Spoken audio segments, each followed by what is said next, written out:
Hi guys, tonight we drift quietly into the life of a Highland shepherd, seeking shelter from a great storm. The sun is sinking fast behind the jagged peaks.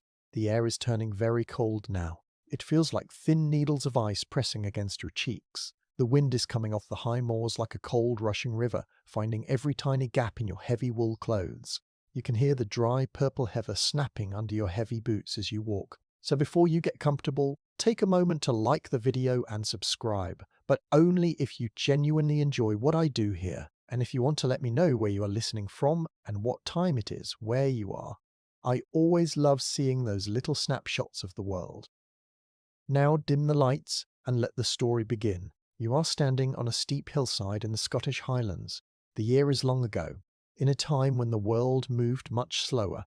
The light is fading into a deep, dusty purple. Below you, the valleys are already filling with shadows. It is that quiet time of day when the birds stop singing and the mountain becomes very still. But you know this stillness will not last. You can feel a change in the air. The clouds above are thick and heavy, like grey fleece, and they are moving fast across the moon.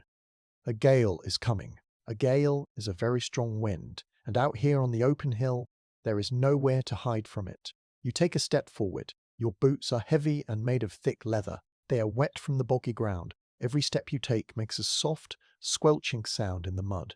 The ground here is covered in heather and moss. The heather is a low plant with tiny, tough leaves. In the summer, it is bright and colourful. But now, in the late autumn, it is dark and woody. It brushes against your legs as you walk. It feels rough, like the coat of an animal. You have been walking for many hours, following the sheep. Your legs feel heavy, and your muscles have a dull ache that tells you it is time to rest. Wrapped around your shoulders and chest is a very long piece of thick, dark wool. This is your plaid. It is a traditional piece of clothing that shepherds have worn for hundreds of years. It is not just a scarf or a cloak. It is a large, heavy blanket that you have wrapped and pinned around yourself. The wool is coarse and scratchy, but it is very warm. It smells of sheep and wood smoke and the damp mist of the hills. Even though the outside of the plaid is wet from the light rain, the heat from your body stays trapped inside the wool. This is a simple fact of the hills. Wool is the only thing that keeps you warm even when it is soaking wet. You lean on your walking stick as you climb a small rise. Your stick is called a crowbar. It is a long, sturdy piece of wood with a natural hook at the top, carved from a ram's horn. It feels smooth and oily in your hand. You have held the stick for many miles, and it feels like a part of your own arm. You use the hook to help catch sheep when they stray, but tonight it is simply a tool to keep you steady on the slippery grass. You stop for a moment to catch your breath. As you stand there, you look out over the vast, empty land. There are no trees here to break the wind. There are no houses with glowing windows or paved roads. There is only the earth, the stone, and the sky. This is what people called the summer sheilings. A long time ago, it was a common rule that shepherds would bring their flocks up to these high places during the warm months. They did this so the sheep could eat the fresh hill grass, leaving the sweet grass in the low valleys to be grown and cut for winter food.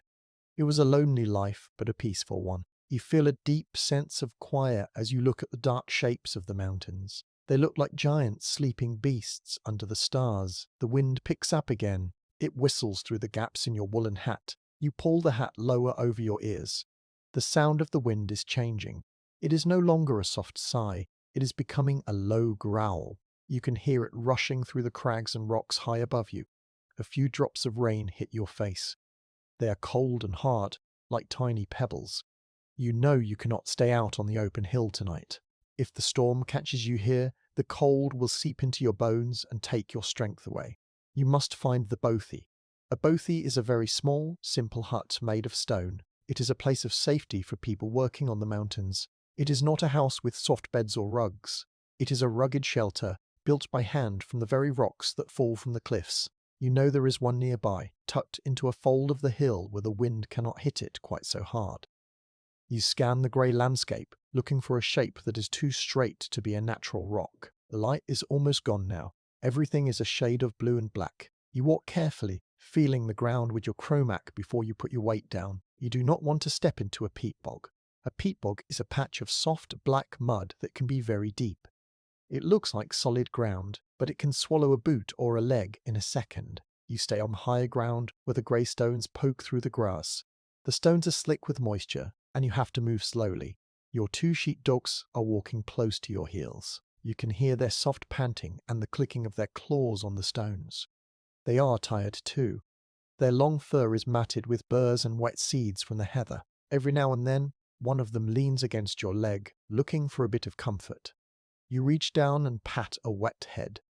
The fur feels cold, but the skin underneath is hot. They are loyal friends, and they know the storm is coming just as well as you do.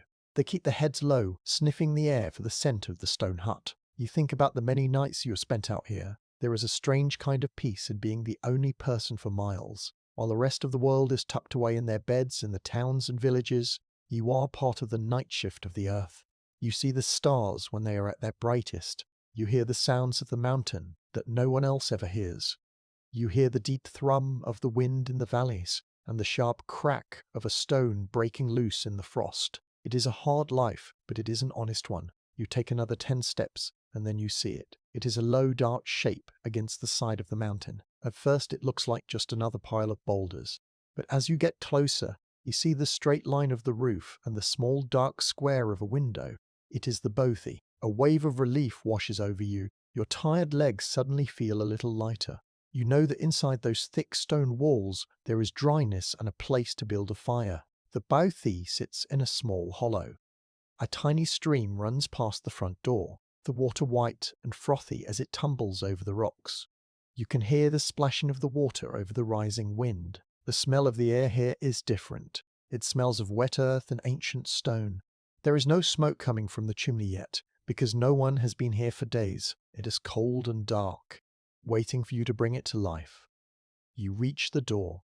It is made of heavy, weathered planks of wood that have turned silver with age. There is no lock, only a simple iron latch that has rusted over the years. You reach out your hand, which is stiff from the cold. Your fingers feel thick and clumsy. You wrap your hand around the iron handle. It feels freezing, like touching a piece of ice. You press down on the thumb latch.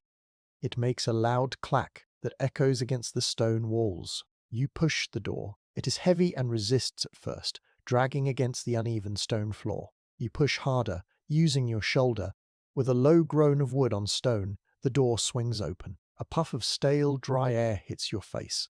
It smells of old dust and very faint, lingering smoke from a fire that died out a long time ago. It is pitch black inside, but it feels instantly better than the wind outside. The air in here is still. It does not move. That stillness is the first sign of safety. You whistle softly to the dogs, and they trot inside, their tails low and wagging slowly. They immediately begin to circle on the floor, looking for a place to lie down. You step over the threshold and pull the door shut behind you. You drop the heavy wooden bar across the door. The sound of the wind suddenly becomes muffled. It is no longer a roar. It is a distant hum. You are inside.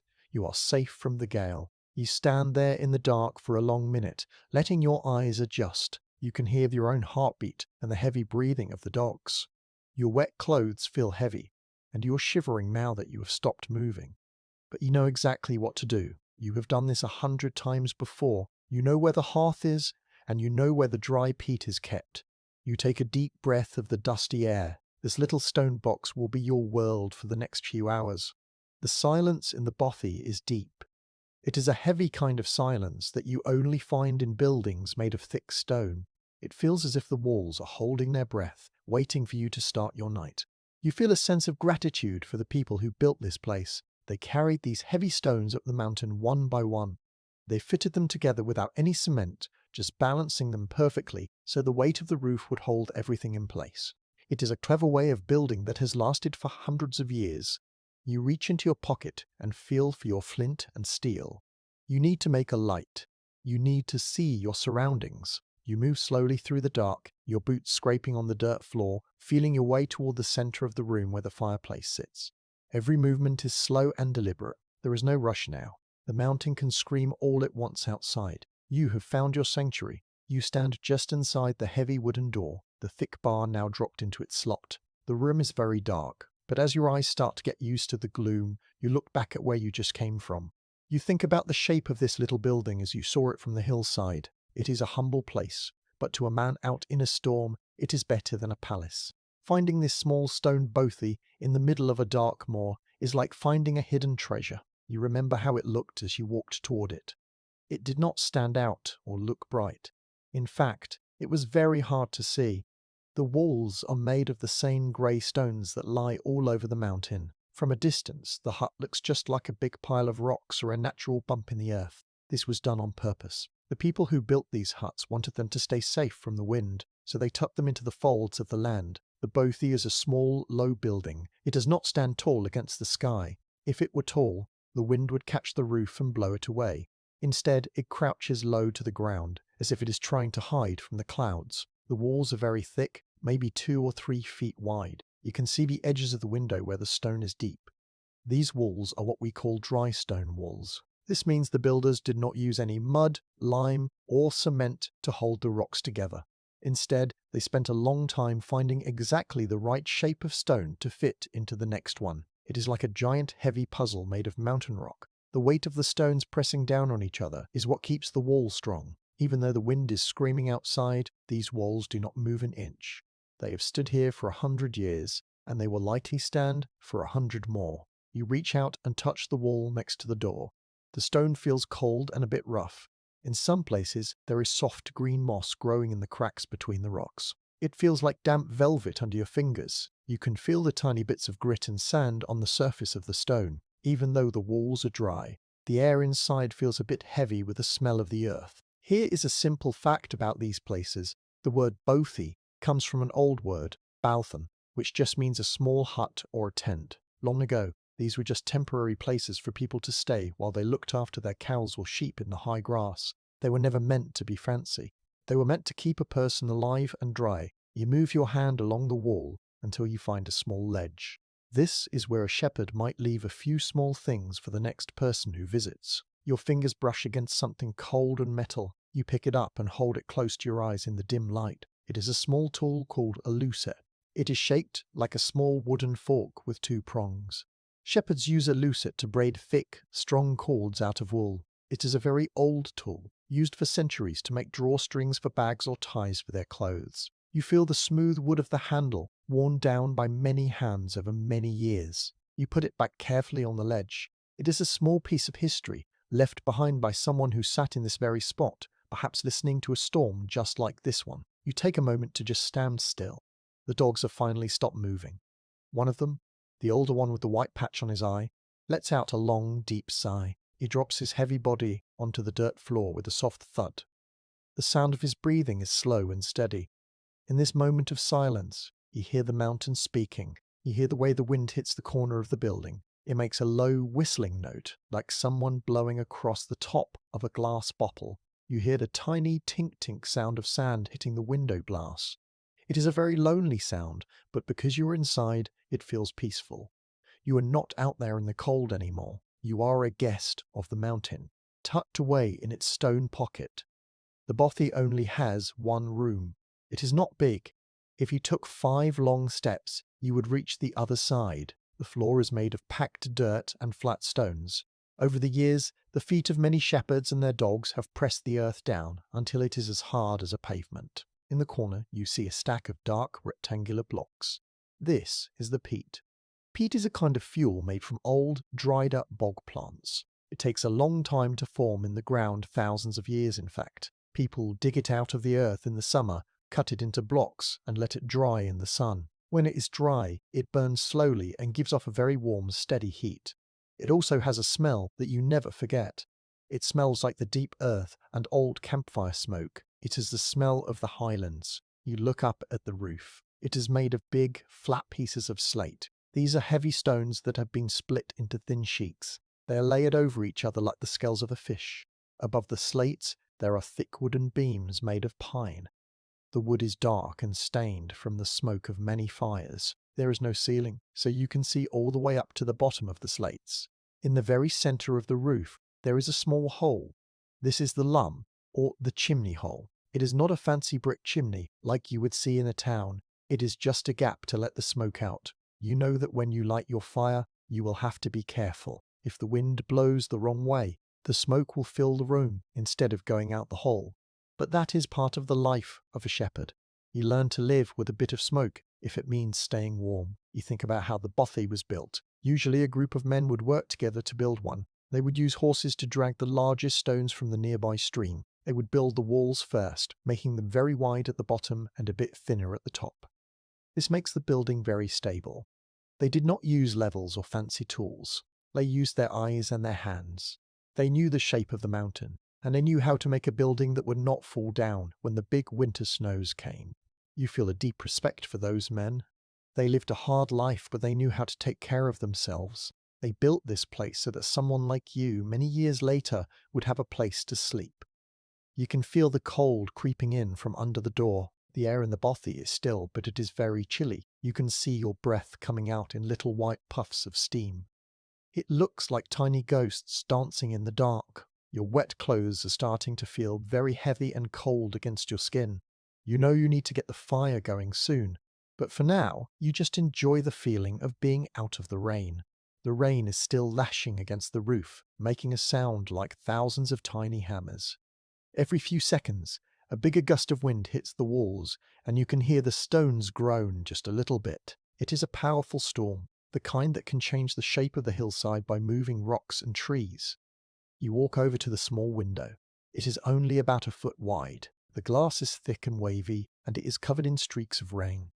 You cannot see much through it, just the dark shapes of the hills and the occasional flash of white where the stream is flooding. The world outside looks wild and dangerous. It is a place for eagles and red deer, not for men.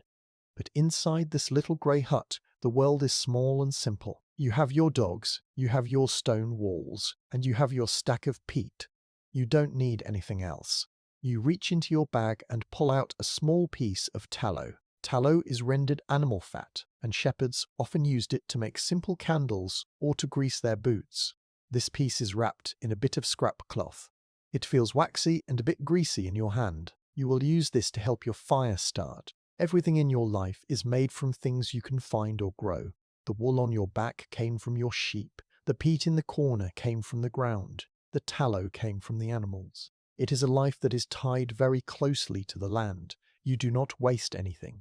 Every scrap of wood, every piece of fat, and every block of peat is precious. You look at the dogs again. They are starting to dry off a little bit, and the room is starting to smell like wet dog. It is not a bad smell. It is a friendly, familiar smell. It reminds you that you are not alone. You have your companions with you.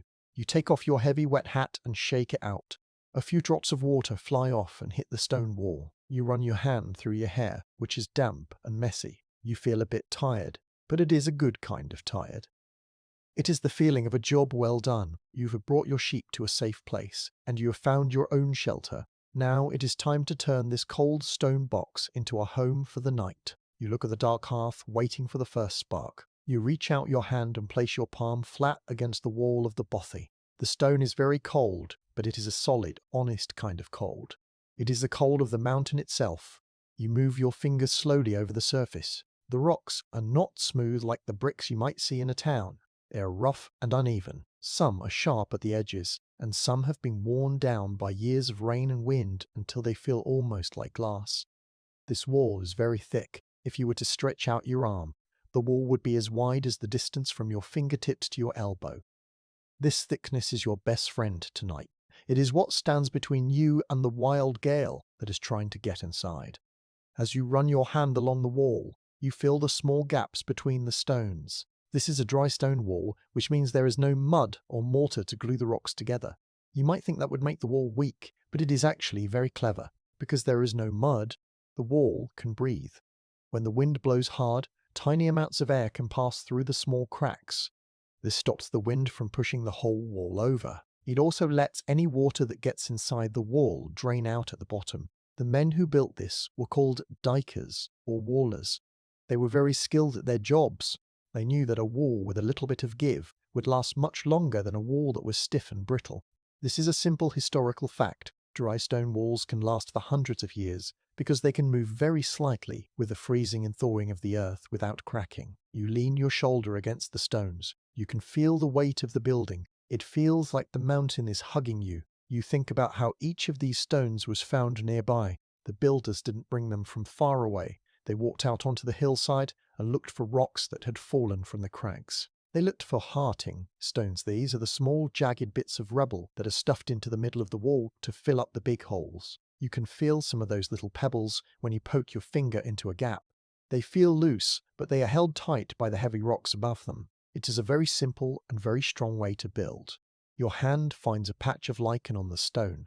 Lichen is a slow-growing plant that looks like a crusty grey-green map. It feels dry and a bit like paper. In the dark, it looks like a splash of silver paint. It takes a long time for lichen to grow this big. It tells you that these stones have been sitting in this exact spot for a very long time. They have seen many seasons. They have seen the bright sun of the summer and the deep white snow of the winter. They have stayed quiet and still through all of it. You feel a sense of peace when you think about how long the wall has been here. It makes your own worries about the storm feel very small. You move your hand down to where the wall meets the floor. Here, the stones are even bigger. These are the foundation stones. They are deep in the earth to keep the hut from sinking. You feel the grit of the dirt from decaying. You feel the grit of the dirt floor against your knuckles. The floor is cold too, but it is dry. That is the most important thing. As long as you are dry, you can find a way to get warm. You think about your wool plaid again. You can feel the dampness of the wool where it touches your neck. You reach up and pull it a little tighter. The wool is heavy and scratchy, but it is very thick. A specific microhistory detail about your clothing is the way you use a dagon. A dagon is a small wooden spindle that shepherds carry in their bags. Even while you're walking or sitting in the dark, you can use it to spin loose tufts of wool that you find caught on the heather bushes. You can turn those tufts into strong yarn to fix your socks or your gloves. You touch the small wooden tool in your pocket now. It is smooth and rounded, polished by the oil from your skin. It is a small reminder that even in the middle of a storm, a shepherd is always working, always preparing for the next day. You stop moving for a moment. You close your eyes and just listen. This is a moment of deep silence, even with the storm outside. Inside the bothy, the air is so still that you can hear the tiny skitter of a mouse moving in the corner. You can hear the dogs shifting their weight on the hard ground. You can hear your own breath as it goes in and out of your chest. The silence feels like a heavy blanket. It is a restful silence. It is the sound of being safe. You are not running from the rain anymore. You are not fighting the wind. You are just being. You are part of the stone and the earth for a little while. You think about the snick on the door, the iron latch you touched when you came in. You remember the sound it made. It was a solid, metallic sound. It told you that the door was shut and the world was locked out. You look toward the door in the dark. You can see a very thin line of grey light at the bottom where the door doesn't quite meet the stone. You see a tiny spray of water come under the door when a big gust of wind hits, but the wall next to you doesn't move. It is solid. It is a shield. The stones in the wall are of all different sizes. Some are as big as a loaf of bread. Some are as small as a bird's egg. Each one has a job to do. The big ones provide the strength, and the small ones fill the gaps to keep the drafts out.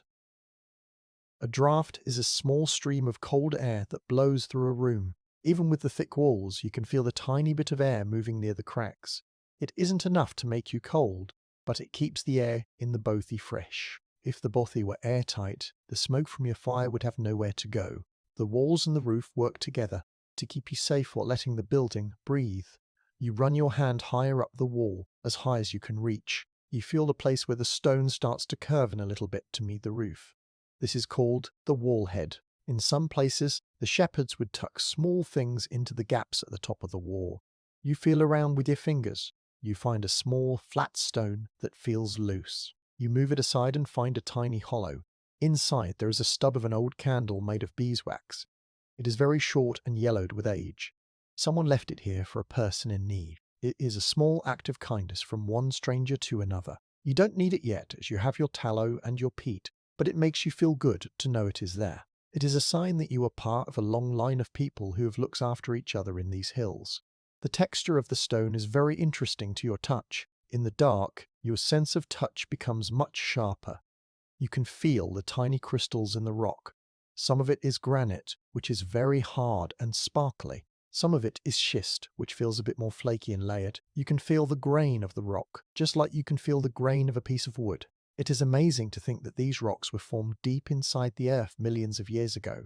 Now they are here, stacked up to keep a shepherd dry on a Tuesday night. You lean your head back against the wall. The stone is hard against your skull, but it feels good to rest. You can feel the vibration of the wind through the stone when a really big gust hits the building. The whole wall seems to hum very quietly. It is a deep, low sound, like the bass string on a fiddle. It is the mountain singing its song. You are not afraid of the sound. You know the walls are strong. You know the dikers who built this place knew what they were doing. They built it to last, and it is doing its job well. You feel a sense of gratitude for these simple things. A stone wall, a wooden door, a wooden door, a dry floor. When you're out on the hill in a storm, you realize that you don't need much to be happy. You don't need soft chairs or bright lights. You just need a place where the wind cannot reach you. You touch the cold stone one last time, admiring its strength. It is a rough, grey protector. It is the skin of your home for the night. The dogs are both quiet now. They trust the walls as much as you do. They have stopped looking at the door and have tucked their noses into their tails. The room is very dark, but it doesn't feel scary. It feels like a cocoon. You are wrapped in wool. The dogs are wrapped in fur, and all of you are wrapped in stone. You take a long, slow breath of the cool, dusty air. It is time to stop thinking about the walls and start thinking about the heat. You need to make a fire. You need to turn this cold base into a warm one. You move your hand away from the wall, but the feeling of the rough, cold stone stays on your skin for a long time. It is a reminder of the power and the stillness of the Highlands. You turn your attention back to the door. Even though you've already barred it, your hand reaches out to touch the heavy wood once more. You want to be sure it is truly holding. The door is the most important part of the bothy right now. It is the only thing that separates you from the wild, screaming air of the Highlands. In this part of the world, a door is more than just a way to come and go. It is a shield. It is a promise of safety. The wood feels thick and solid under your palm. It is made of heavy planks of pine. In these hills, big trees are hard to find. Most of the wood for doors like this had to be brought up from the lower glens on the backs of ponies. Because wood was so hard to get, it was treated with great care. This door has been here for a long time. You can feel the deep ridges in the grain of the wood. The soft parts of the wood have been worn away by years of rain and grit, leaving the hard lines behind. It feels like the skin of an old person, full of lines and stories. You run your fingers over the iron latch. This is called a sneck. It is a very simple piece of metalwork, but it is very clever.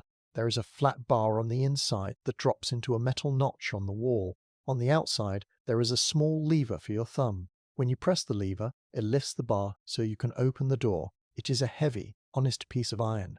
It was likely made by a local blacksmith in a small forge miles away. You can feel the marks of the hammer on the metal. It is not smooth like a machine would make it.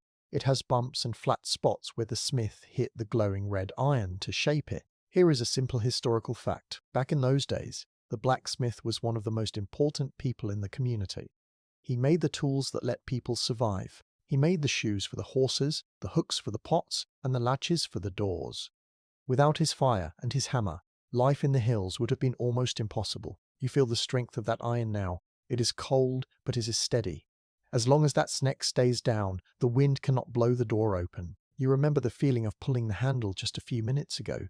The wind was pushing against the door with so much power. It felt like a giant was leaning his shoulder against the wood, trying to keep you out in the cold. You had to use all your strength to pull it shut. You remember the sound it made, a deep, hollow thump as the wood met the stone frame. It was the most beautiful sound you had heard all day. It was the sound of the end of your journey. Now that the door is shut, you look at the heavy wooden bar that runs across the middle. This is a stang. It is a thick piece of oak that sits in two deep holes in the stone walls. When the stang is in place, the door is part of the wall itself. No matter how hard the gale blows, that door is not moving. You can see a tiny bit of light around the edges of the door. The wood has shrunk a little bit over the years, leaving small gaps. The wind tries to whistle through those gaps. It makes a high, thin sound, like a tiny bird trapped in the wall. You see a few drops of water spray through the gap and land on the floor. But they are just small drops. They cannot hurt you now. A specific micro-history detail about this door is the turling pin. You feel a small, notched piece of iron fixed to the wood near the latch. In the old days, before people had bells or knockers, they used a turling pin.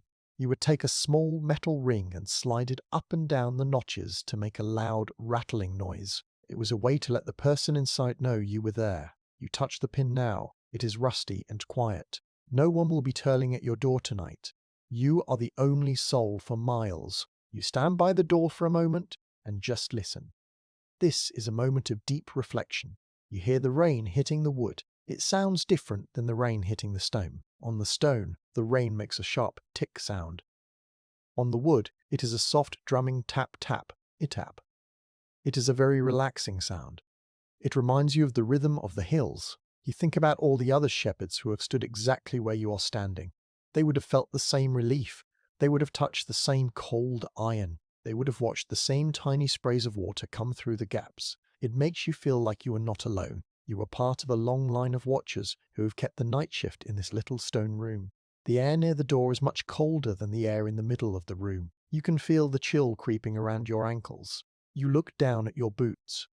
They are covered in bits of wet grass and mud. You should move away from the door now. You have made sure it is secure. You have felt the strength of the wood and the iron. The night shift of the storm is happening outside, but your shift has moved into the warmth of the bothy. You think about the colour of the wood. In the faint light, the pine looks a deep dark brown. If you had a torch, you would see the silver streaks where the weather has beaten against it. But even in the dark, you can smell it. It smells of old resin and damp earth. It is a clean, natural smell. It doesn't smell like the rubbish or the smoke of a city. It smells like the mountain. You reach out and give the heavy bar one last pat. It is solid. It is safe. You have escaped the biting wind. The gale is still out there, shaking the heather and making the streams overflow. But it has lost its power over you. You have a roof over your head and a door that is barred against the night. You feel a sense of pride in this simple building. It doesn't have a lot of things, but it has the things that matter. It has a door that closes. It has walls that stand. You turn your back on the door and look into the dark room. The dogs are watching you. You can see the faint reflection of the tiny light in their eyes. They are waiting for you to move to the center of the room. They are waiting for the next part of the night to begin. You feel a bit of the tension leave your shoulders. You are no longer fighting. You are just resting. The wind gives the door one more big shove. You hear the wood groan, and the iron sneck rattles just a little bit in its notch. But the door doesn't move. The stang holds it tight. You smile to yourself in the dark. The builders of this bothy knew what they were doing. They knew the power of a Highland gale, and they built a door that could stand up to it. You take a slow step away from the entrance, feeling the hard dirt floor under your boots. You are heading toward the hearth. You are heading toward the light. You think about the word honor. It is an old word that people don't use much anymore. But you feel it here. There is an honor in looking after this place. There is an honor in being the one who keeps the fire going and keeps the dogs safe. You are the guardian of this little stone box for the night. You will treat the door and the walls with respect, and they will keep you warm in return. You stop for a second to adjust your plaid. The wood is heavy, and the weight is starting to make your back tired. You look at the dark shape of the fireplace. It looks like a big, black mouth waiting to be filled. You know that once you get the fire started, the whole feeling of the room will change. The shadows will start to dance on the walls. The cold will be pushed back into the corners. The smell of the peat will replace the smell of the damp wood. But for now, you just enjoy the feeling of being inside. You enjoy the feeling of the heavy door being shut. You are no longer a person in a storm. You are a person in a home. The silence in the bothy feels even deeper now that you have stopped touching the door. It is a quiet that you can almost feel in your ears. It is a peaceful, heavy quiet. You take a deep breath and let it out slowly. Your breath makes a tiny cloud in the air. It is time to get to work. It is time to bring the warmth into the room. You move away from the door, leaving the wind to scream at the wood, while you find your way to the peat stack. You move deeper into the dark room, leaving the heavy wooden door behind you. As you take a slow step toward the middle of the bothy, a very strong smell fills your nose. It is a smell you know very well. It is the smell of old peat smoke. Even though there is no fire burning right now, the smell has soaked into everything. It is in the stone walls. It is in the wooden beams of the roof. It is even in the dirt floor beneath your boots. It is a thick, heavy smell that feels like a warm hug from the past. It does not smell like the sharp, bright smoke of a wood fire. Instead, it smells deep and earthy. It smells like the ground itself has been set on top of a flame. It is a little bit sweet, a little bit salty, and very, very old. You stop for a moment and take a long, deep breath. You fill your lungs with this air. In the towns, the air can smell of rubbish or coal or the oily smoke of big machines. But here, the air is pure. The smell of the peat is the smell of the Highlands. It is the smell of the night shift for thousands of years. As you breathe it in, you feel your heart slow down. You feel your muscles start to relax. This smell tells your brain that you are in a place where people have been safe for a long time. It is the smell of survival. You reach out your hand in the dark and feel your way toward the side of the fireplace. Your fingers touch a stack of something dry and slightly crumbly. This is the peat stack. You run your hand over the blocks. They are shaped like long, thick bricks. They feel a bit like very hard, dry mud. When you touch them, a little bit of fine brown dust gets on your fingers. You rub your thumb and finger together, feeling the grit of the ancient plants. Here is a simple historical fact. Peat is made of moss, grass, and tiny plants that died thousands of years ago. Because the ground in the Highlands is so wet and boggy, these plants did not rot away like they do in a forest. Instead, they were pressed down under the water for a very long time. It takes about 100 years for just 1 inch of peat to grow. The blocks you are touching right now might be made of plants that were alive long before any houses were built in this valley. For people in the Highlands, peat was more precious than gold. There are very few trees in these high hills, so there is no wood to burn. Without peat, people would have had no way to cook their food or stay warm during the long white winters. You pick up one of the peat blocks. It is surprisingly light. This is because it has been sitting in this dry bothy for a long time. When peat is first dug out of the ground in the summer, it is heavy and wet, like a big piece of chocolate cake. The shepherds have to use a special tool to cut it. A specific microhistory detail is the tool they use, called a tusker. A tusker is a long wooden spade with a sharp iron blade that has a little wing on the side. This wing lets the shepherd cut perfect, rectangular blocks with every scoop.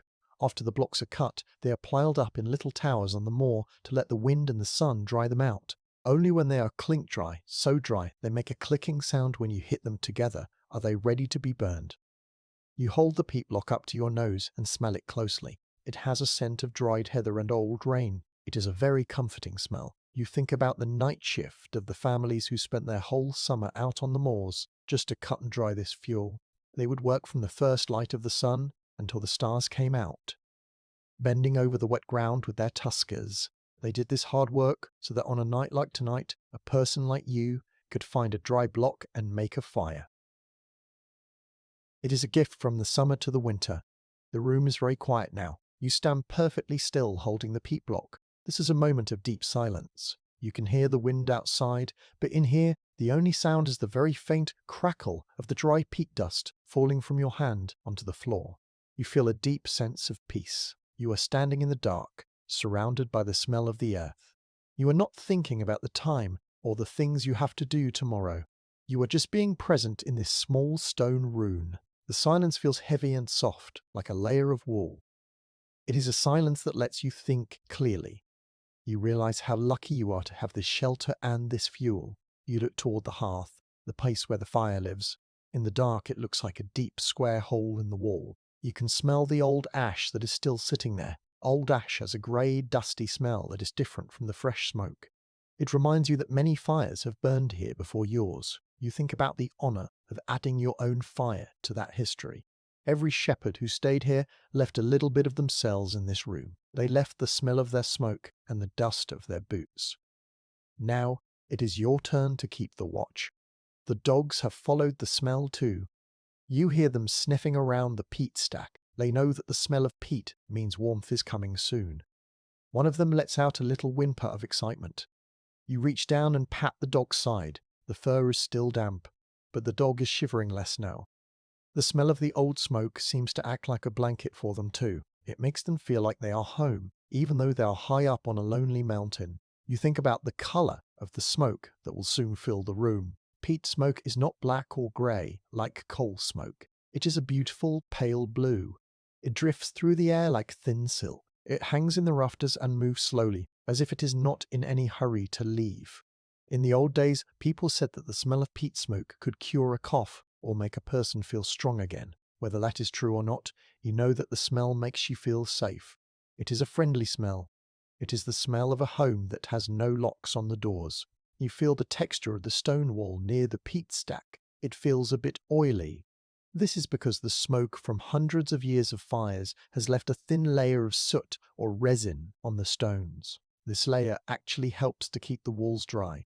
It acts like a coat of paint, sealing the small gaps between the rocks. Everything in the bothy works together. The peat provides the smoke, and the smoke helps to protect the stone. It is a very simple and very clever system. You move your hand over the stack again, counting the blocks by touch. There are plenty of them. You won't have to worry about running out tonight. You can keep a small, steady fire going until the sun comes up. You feel a sense of wealth. You might not have much money in your pockets, but you have a stack of dry peat, and that makes you the richest man on the mountain tonight. You think about how the smell of the peat smoke will stay in your wall plaid for days. When you go down into the village later in the week, people will smell you coming. They will know you have been up in the high Bothies. They will recognize that earthy, sweet scent. In the Highlands, that smell is like a badge. It shows that you are someone who works with the land. It shows that you are part of the old ways. You don't mind the smell at all. You like the way it lingers. It reminds you of the quiet nights and the sound of the rain. You take one last deep breath of the air. The smell of the burnt turf is so strong now that you can almost taste it on your tongue. It tastes a bit like toasted grain. You are ready to start. You have found your shelter. You have checked your door. And you have found your fuel. The cold is still there, hiding in the corners of the room, but its time is almost up. You are the watchman of this night, and you are about to bring the light and the heat back to this stone circle. You reach into your small bag to find your lighting kit. You move slowly, enjoying the last few moments of the dark. The smell of the peat is all around you, a ghost of fires past, waiting for the new flame to join them. You feel the rough floor under your feet and the heavy weight of your wool clothes. Everything is simple. Everything is as it should be. The mountain is loud, but the bothy is steady, and the peat is waiting. You move toward the center of the room and slowly sink down onto your knees. The floor is made of large flat stones that feel very hard and very cold through the thick wool of your trousers. Your knees find a spot that is slightly worn down by many years of people sitting in this exact same place. This is the hearth. In a bothy, the hearth is not a fancy thing made of bricks and marble. It is simply a large, flat slab of grey stone set into the dirt floor. It is the heart of the building. It is where the life of the bothy begins. Right now, it looks very lonely and very cold. You reach out your hand and touch the surface of the hearthstone. It feels gritty and dusty. There is a pile of old ash sitting in the middle of it. The ash is a pale, ghostly grey colour. It is left over from the last person who stayed here. You do not know who they were, but they left you a clean stack of peat, and now you must clear away their old fire to make room for your own. You run your fingers through the ash. It feels as soft as flour or fine sand. It has no heat left in it at all. It is dead and cold, like the mountain outside. A specific microhistory detail you use right now is a small tool called a besom. A besom is a very simple broom. You reach into the corner and find one that has been left there. It is made from a bundle of tough heather twigs tied together with a bit of twisted string. It is small, about the size of your hand, and the twigs are worn down from use. You hold the wooden handle and begin to sweep the old ash away. The sound of the heather twigs scratching against the stone is very quiet. It makes a shush shush sound that fills the room. As you sweep, a small cloud of grey dust rises into the air. In the very dim light, you see the dust motes dancing. They look like tiny stars floating in the dark. You try to breathe shallowly so you do not swallow the dust. It has a dry, burnt taste that catches in the back of your throat. One of the dogs lets out a soft sneeze as the dust reaches his nose. He shakes his head, his long ears flapping against his face with a loud flack flack sound. You smile and pat his head, telling him to stay back for a moment while he finished the work. Here is a simple historical fact. In the Highlands, the fire was considered a sacred thing. There was an old tradition called smoring the fire. Every night, before bed, the shepherd would not put the fire out. Instead, he would spread the red-hot embers into a circle and cover them with a layer of fresh peat and ash. This would keep the fire sleeping until the morning. They believed that if the fire went out completely, it was a sign of bad luck for the house. A fire that never went out was a sign of a strong and healthy home. Tonight you are starting fresh, but you will soon be part of that long tradition of keeping the flame alive. You sweep the ash into a small pile at the edge of the stone. You see bits of black charcoal mixed in with the grey powder. Charcoal is wood that has been burnt but not turned to ash. These are the bones of the last fire. You pick up a piece and look at it. It is very light, and it leaves a dark black smudge on your thumb. It feels brittle, like it would crumble if you squeezed it too hard. You set it aside. You want the hearthstone to be as clean as possible, so the new fire can breathe. You spend a long time on this task. There is no reason to hurry. Outside, the rain is still drumming on the roof, but inside, you are focused on this one small patch of stone. You sweep every little crack. You feel the way the stone is slightly burnt and cracked from the heat of thousands of fires. It is a very old stone. It has seen many winters. It has felt the heat of many summers. It is a steady, reliable thing. You feel a sense of calm as you work. The act of cleaning the hearth is like a little ritual. It is your way of saying hello to the bothy. It is your way of making this space your own for the night. Once the stone is mostly clean, you take a piece of old cloth or clute, as it is called here, and wipe the surface. The cloth is rough and made of thick linen. It catches the last of the dust. You can now see the true colour of the hearthstone. It is a deep, dark grey with little flecks of white and silver. It looks like the skin of the mountain itself. It is cold to the touch, but you know that soon it will be too hot to handle. You sit back on your heels for a moment. This is a moment of deep silence. The room is very dark, and the only sound is the rain. You look at the empty hearth. It is a blank space waiting for you. You feel the cold air of the room pressing against your back. Without a fire, the bothy is just a cold stone box. It is amazing how much a little bit of heat can change a place. Right now, the bothy feels hollow and a bit sad, but you have the power to change that. You have the peat, you have the flint, and you have the skill. You think about the honour of being the person to light the fire. In the old days, the youngest person in the room was often given this job, or sometimes the oldest. It was a job that mattered. You were the only person here, so the job is yours. You feel a sense of responsibility. You must build the fire well so it stays lit all night. You must not waste the peat. You must respect the flame. The dogs are watching you very closely. They are sitting on their haunches, their eyes following every move of your hands. They know what the clean hearth means. They know that the next step is the flame. Their tails thump softly against the hard ground, making a rhythmic thud, thud sound. They are patient animals. They have spent many nights like this, waiting for the warmth to start. They don't complain about the cold or the wet. They just wait, trusting you to take care of them. You reach for your bag and pull out a small bundle of dry grass and tiny twigs. This is your tinder. You gathered it earlier in the day when the sun was still out. You kept it tucked inside your shirt, against your skin to keep it dry. If the tinder is even a little bit damp, it will not catch the spark. You feel the grass with your fingers. It feels like dry silk. It is perfect. You place a small nest of this grass in the very center of the hearthstone. Next, you take 2 small blocks of peat. These are the kindling. You don't use big blocks yet. You use your knife to shave off small, thin pieces of the peat. These thin shavings look like dark brown curls of wood. They are very dry and will catch the fire easily. You pile them carefully on top of the grass nest. You build it up slowly, making a little pyramid shape. You leave small gaps between the pieces so the air can flow through. A fire needs to breathe just like a person does. If you pack it too tight, the fire will choke and go out. You look at your work. The little pile of grass and peat shavings looks very small on the big hearthstone. It looks like a little bird's nest. You feel a sense of anticipation. Your hands are a bit shaky from the cold, so you rub them together to warm them up. You want your fingers to be steady when you strike the flint. You take a deep breath. The smell of the old ash is still there, but now there is also the smell of the dry grass. It is a sweet, summery smell that feels out of place in the middle of a Highland storm. It reminds you of the warm days on the lower hills. You think about the colour of the sparks you are about to make. They will be bright orange and yellow, like tiny falling stars. They will only last for a second, but if one of them lands in the right place, it will grow into something big and warm. You feel a deep connection to the people of the past. For thousands of years, humans have sat in dark places just like this one, trying to make a spark. It is one of the oldest things in the world.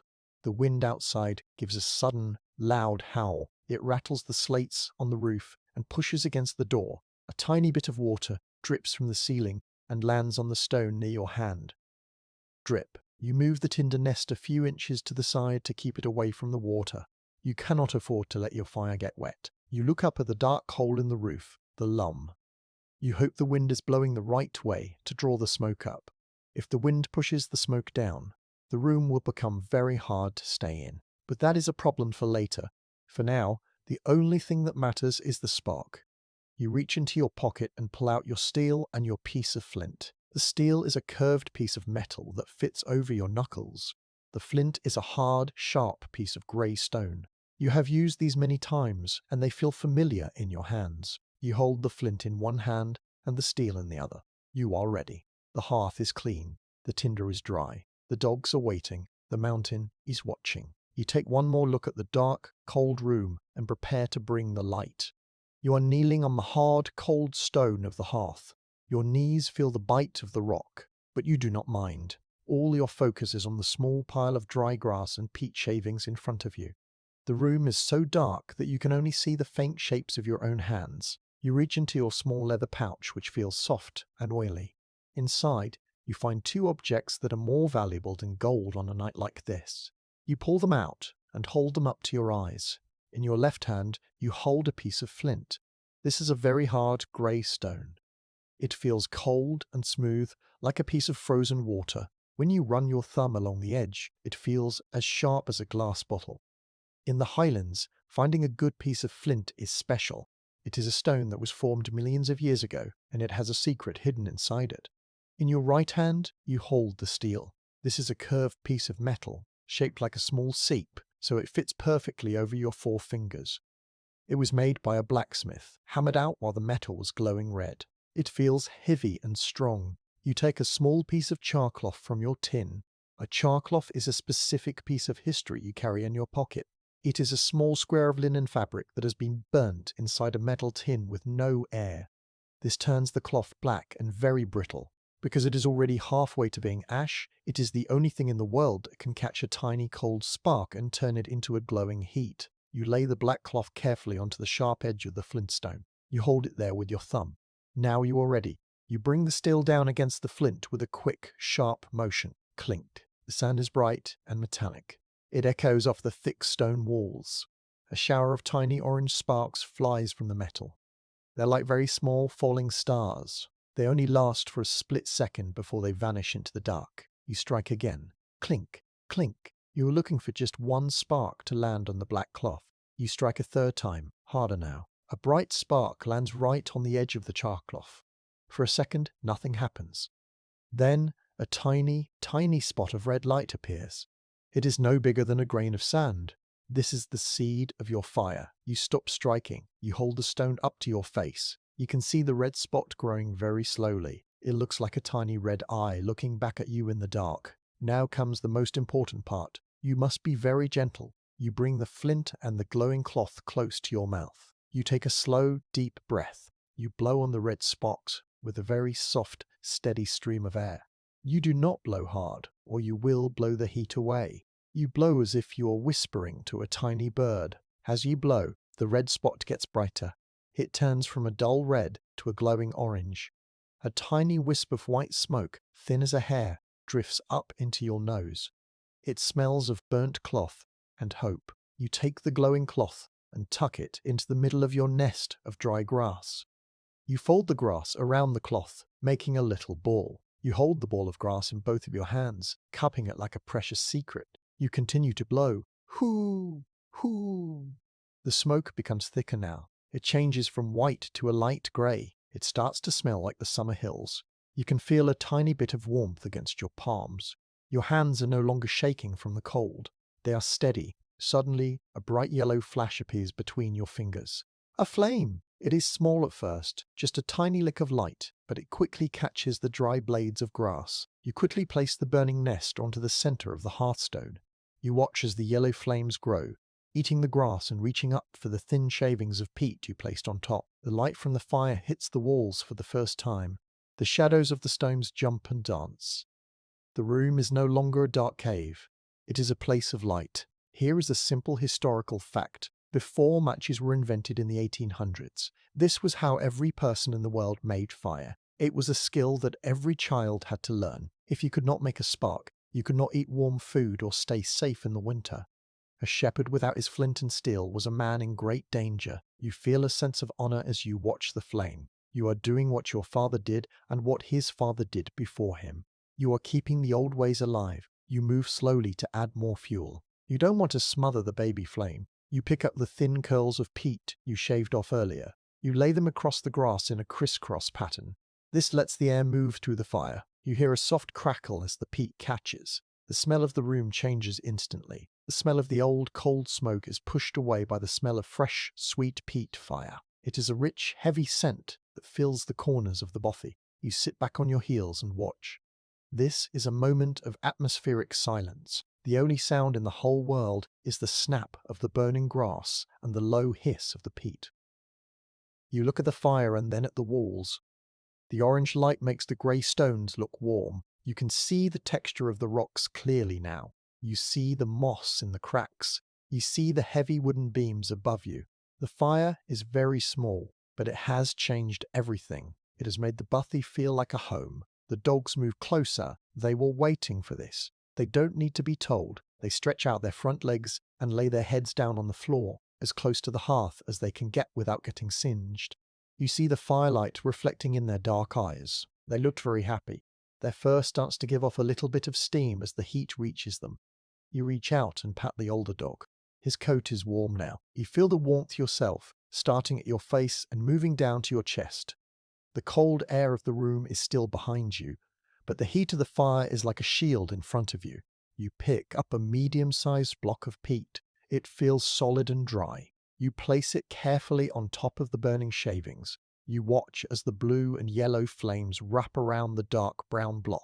The fire is becoming steady now. It doesn't need you to blow on it anymore. It is strong enough to eat the heavy fuel. You watch the color of the flames. At the bottom, near the hottest part, the fire is a bright, clear blue.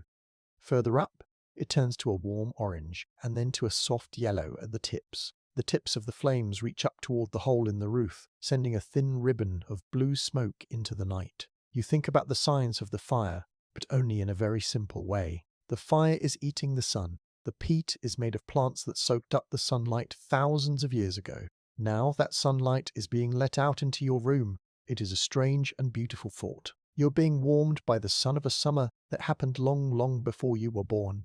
It makes the mountain feel less lonely. You are not just a man in a hut. You are part of the long story of the earth. You look at the steel in your hand before you put it back in your pouch. It is slightly warm from the friction of the strikes. You rub the black soot off the edge with your thumb.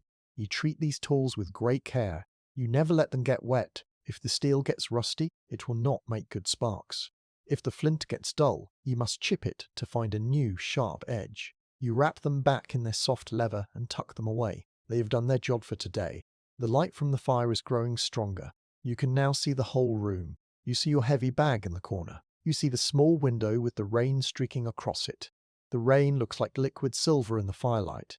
Outside, the gale is still screaming. You can hear it hitting the roof slates with even more force than before. But the fire makes the sound seem further away. The fire creates a circle of safety. Anything outside that circle is the wild mountain, but anything inside is yours. You take off your heavy wool plaid now. The outside is damp, but the inside is bone dry and warm. You spread it out on the floor near the fire. You want the heat to get into the wall. You want the smell of the peat to replace the smell of the damp hills. You sit down on the edge of the plaid, feeling the hardness of the floor through the fabric. You lean your back against a large stone that sits near the hearth. The stone is starting to get warm. This is the start of your night shift. You are the watchman of the flame. Your job now is to make sure this fire never goes out. You will add a block of peat every hour or so. You will watch the embers. You will listen to the dogs. You will wait for the morning. You feel a deep sense of peace. The hardest part of the night is over. You have found the bothy. You have barred the door, and you have brought the light. You take a slow, deep breath of the smoky air and close your eyes for just a second, enjoying the warmth on your skin. The fire is small, but it is enough. It is more than enough. You lean back against the warm stone near the fire. And as the room grows brighter, your ears begin to pick up a new sound. It is a sound that has been there all along, but now that you are still, it feels much louder. It is the sound of the rain. It is not a soft, gentle rain like you might find in a garden during the spring. This is a Highland rain. It is heavy, hard, and driven by the power of the gale. You listen as it hits the roof of the bothy. The sound is a steady, rhythmic drumming that never seems to stop. It goes on, 1,000 tiny hits every second, making the whole building feel like it is inside a giant drum. You look up at the ceiling. You cannot see the sky, of course, but you can see the bottom of the stones that are keeping you dry. These are the slates. In this part of the world, a roof is a very important thing. A bad roof means a wet bed and a cold night. But this bothy has a roof made of thick, flat, grey slates. They are heavy stones that have been split into thin layers. You can see how they overlap each other, like the scales on a large fish. Each stone rests on the one below it, so the water has no choice but to run down the outside and fall to the ground. Here is a simple historical fact. For a long time, many small houses in the Highlands had roofs made of heather or straw. This was called thatch. While thatch was warm, it could catch fire very easily, and it did not last very long in the heavy winds. Over time, people began to use slate instead. Most of the slate in this area came from famous places like Ballachulish or the Slate Islands on the west coast. Men worked in deep, dangerous holes in the ground to pull these stones out. They used heavy hammers and thin chisels to split the big rocks into these flat sheets. It was very hard work, and it took a lot of skill to make sure the stone didn't shatter into tiny pieces. When you look at the roof above you, you are looking at the hard work of those men. The sound the rain makes on the slate is very specific. It is a sharp tink-tink-tink sound. It is different from the sound rain makes on wood or on the ground. It sounds like metal hitting metal. You listen to the way the sound changes when the wind blows. When the wind drops for a second, the rain sounds like a soft chatter. But when a big gust comes screaming across the moor, the rain is thrown against the slates with incredible force. Then, the sound turns into a loud roar. It feels as if the clouds are trying to break their way through the stone. But the slates are strong. They do not move. They have been weighted down with even bigger rocks at the corners to make sure the wind cannot lift them up. A specific microhistory detail about this roof is something called torching. You look closely at the gaps between the slates from the inside. You can see little bits of white material stuffed into the cracks. This is a mixture of lime and hair, or sometimes just thick wet moss. The shepherds would crawl up into the rafters and poke this stuff into the gaps to stop the wind from blowing fine snow or straw, which is tiny bits of dust, into the room. It acts like a seal. You reach up and touch a bit of the old, dried moss in a gap near your head. It feels crumbly and dry, like old bread. It has been there for years, doing its job of keeping the drafts out. You find yourself falling into the rhythm of the rain. You stop moving. You stop thinking about the sheep or the fire. This is a moment of deep silence and reflection. Even with the noise on the roof, there is a quietness inside your soul.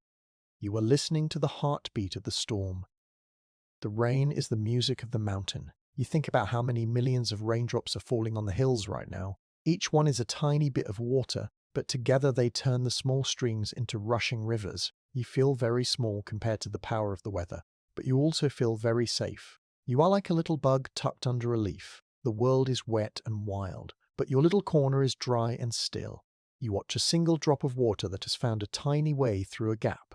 It isn't over your head, thankfully. It is landing on a flat stone near the door. Drip, tick, drip, tick. It is perfectly steady. You watch the way the water splashes when it hits the stone. It makes a tiny star shape for a split second before it disappears into the dirt. You find the sound very relaxing. It is like a clock ticking away the minutes of the night. You aren't in a hurry for the night to end. You have nowhere else to be. The rain has locked you in, and you are happy to stay. The air in the bothy is starting to get a little bit humid. This is because your wet clothes are beginning to steam near the fire. The smell of the wet wool and the dry peat mixes with the smell of the damp earth. It is a heavy, thick smell, but it is not unpleasant. It feels like the room is full of life. You look at the dogs. They are fast asleep now. Their chests rise and fall in time with each other. They don't care about the rain on the roof.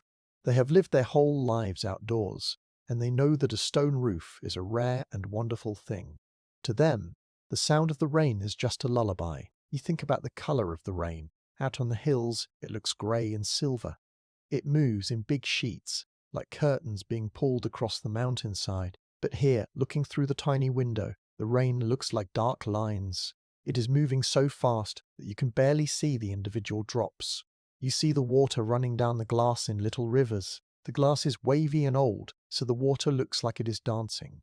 It makes the world outside look blurry and strange, like a dream. The weight of the roof is very important. These slates are not held down by nails like they are in a modern house in the town. Instead, they are held down by their own weight and by the way they are tucked under each other. If you were to take one slate out, the whole roof might start to slide. It is a very clever way of building that uses the strength of the earth to fight the strength of the wind. You feel a deep respect for the people who knew how to balance these heavy stones so perfectly. They didn't have big machines to lift the rocks. They used their own backs and their own hands. You take a sip of the cool air. It feels fresh and clean. The rain outside is washing the world. It is washing the dust off the heather and the grit off the rocks. When the sun comes up tomorrow, the mountain will look bright and new. But for now, the mountain is hidden in the dark and the wet. You were the only one awake to hear the song of the slates. You feel like the watchman of the storm. It is your job to listen to the rain and make sure the fire stays bright. The wind gives the bothy a sudden, hard shake. You hear the slates rattle, just a tiny bit. It is a clatter sound, like a deck of cards being shuffled, but the sound stops almost as soon as it starts. The stones settle back into place. They have been through worse storms than this. They are not afraid of the gale. You lean your head back and close your eyes. The drumming of the rain is so steady that it starts to feel like it is inside your own head. It is a very boring sound, in a good way. It doesn't have any surprises. It just goes on and on, a flat grey sound for a flat grey night. You think about the word safety. In the town, safety might mean a locked door or a bright street light. But here, safety is the sound of rain hitting a stone roof instead of hitting your skin. Safety is the knowledge that there are 3 inches of solid rock between you and the cold. You feel a deep sense of gratitude for the bothy. It is a simple gift, but it is the best gift you could have right now. You listen to the tink-tink of the water and the hiss of the fire. The 2 sounds go together perfectly. One is cold and wet, and the other is hot and dry. You are exactly where you need to be. The room is very warm now. The heat from the fire is soaking into the stones of the hearth and the walls. The night shift of the rain is still working hard outside, but your shift is getting easier. You feel your eyelids getting heavy. The sound of the roof is very soothing. It is like the sound of a mother shushing a baby. You take a long, slow breath and let it out. You are warm. You are dry. You are safe. The rain can scream all it wants, but it cannot get in. You listen to the last few minutes of the heavy downpour before the wind shifts again, and you feel a deep, quiet peace settle over you. You reach out and touch the floor. It is still hard and cold, but you don't mind. You are looking at the fire, listening to the rain, and feeling the breath of the dogs. This is the life of the shepherd. It is a life of simple things: stone, wood, fire, and rain. You don't need anything else to be happy. You are the king of this little stone castle, and the rain is your music. You close your eyes for a moment, letting the drumming sound wash over you, feeling the strength of the roof above your head. The fire is now a steady, glowing heart in the middle of the room. The orange light fills the bothy, making the shadows of the dogs look like giant friendly shapes on the stone walls. You feel the warmth on your face and the front of your legs, and it feels like the best thing in the world. But the warmth of the fire is only half of the comfort you need. Your throat feels a bit dry from the dusty air and the long walk over the hills. You need something warm to drink and a hot meal to fill your belly. You turn your eyes toward a heavy black object sitting in the corner near the peat stack. It is your cooking pot. In the Highlands, this is often called a gale pot. It is made of heavy cast iron, a thick and strong metal that can stand the heat of 1,000 fires. It is round and deep, with 3 short legs on the bottom and a thick metal handle that arches over the top. This pot is very old. It belonged to your father, and perhaps to his father before him. It is covered in a thick layer of black soot on the outside. This soot is called coom, tolv. It is a crust of burnt peat and wood that has built up over many years. It makes the pot look like it is made of dark velvet.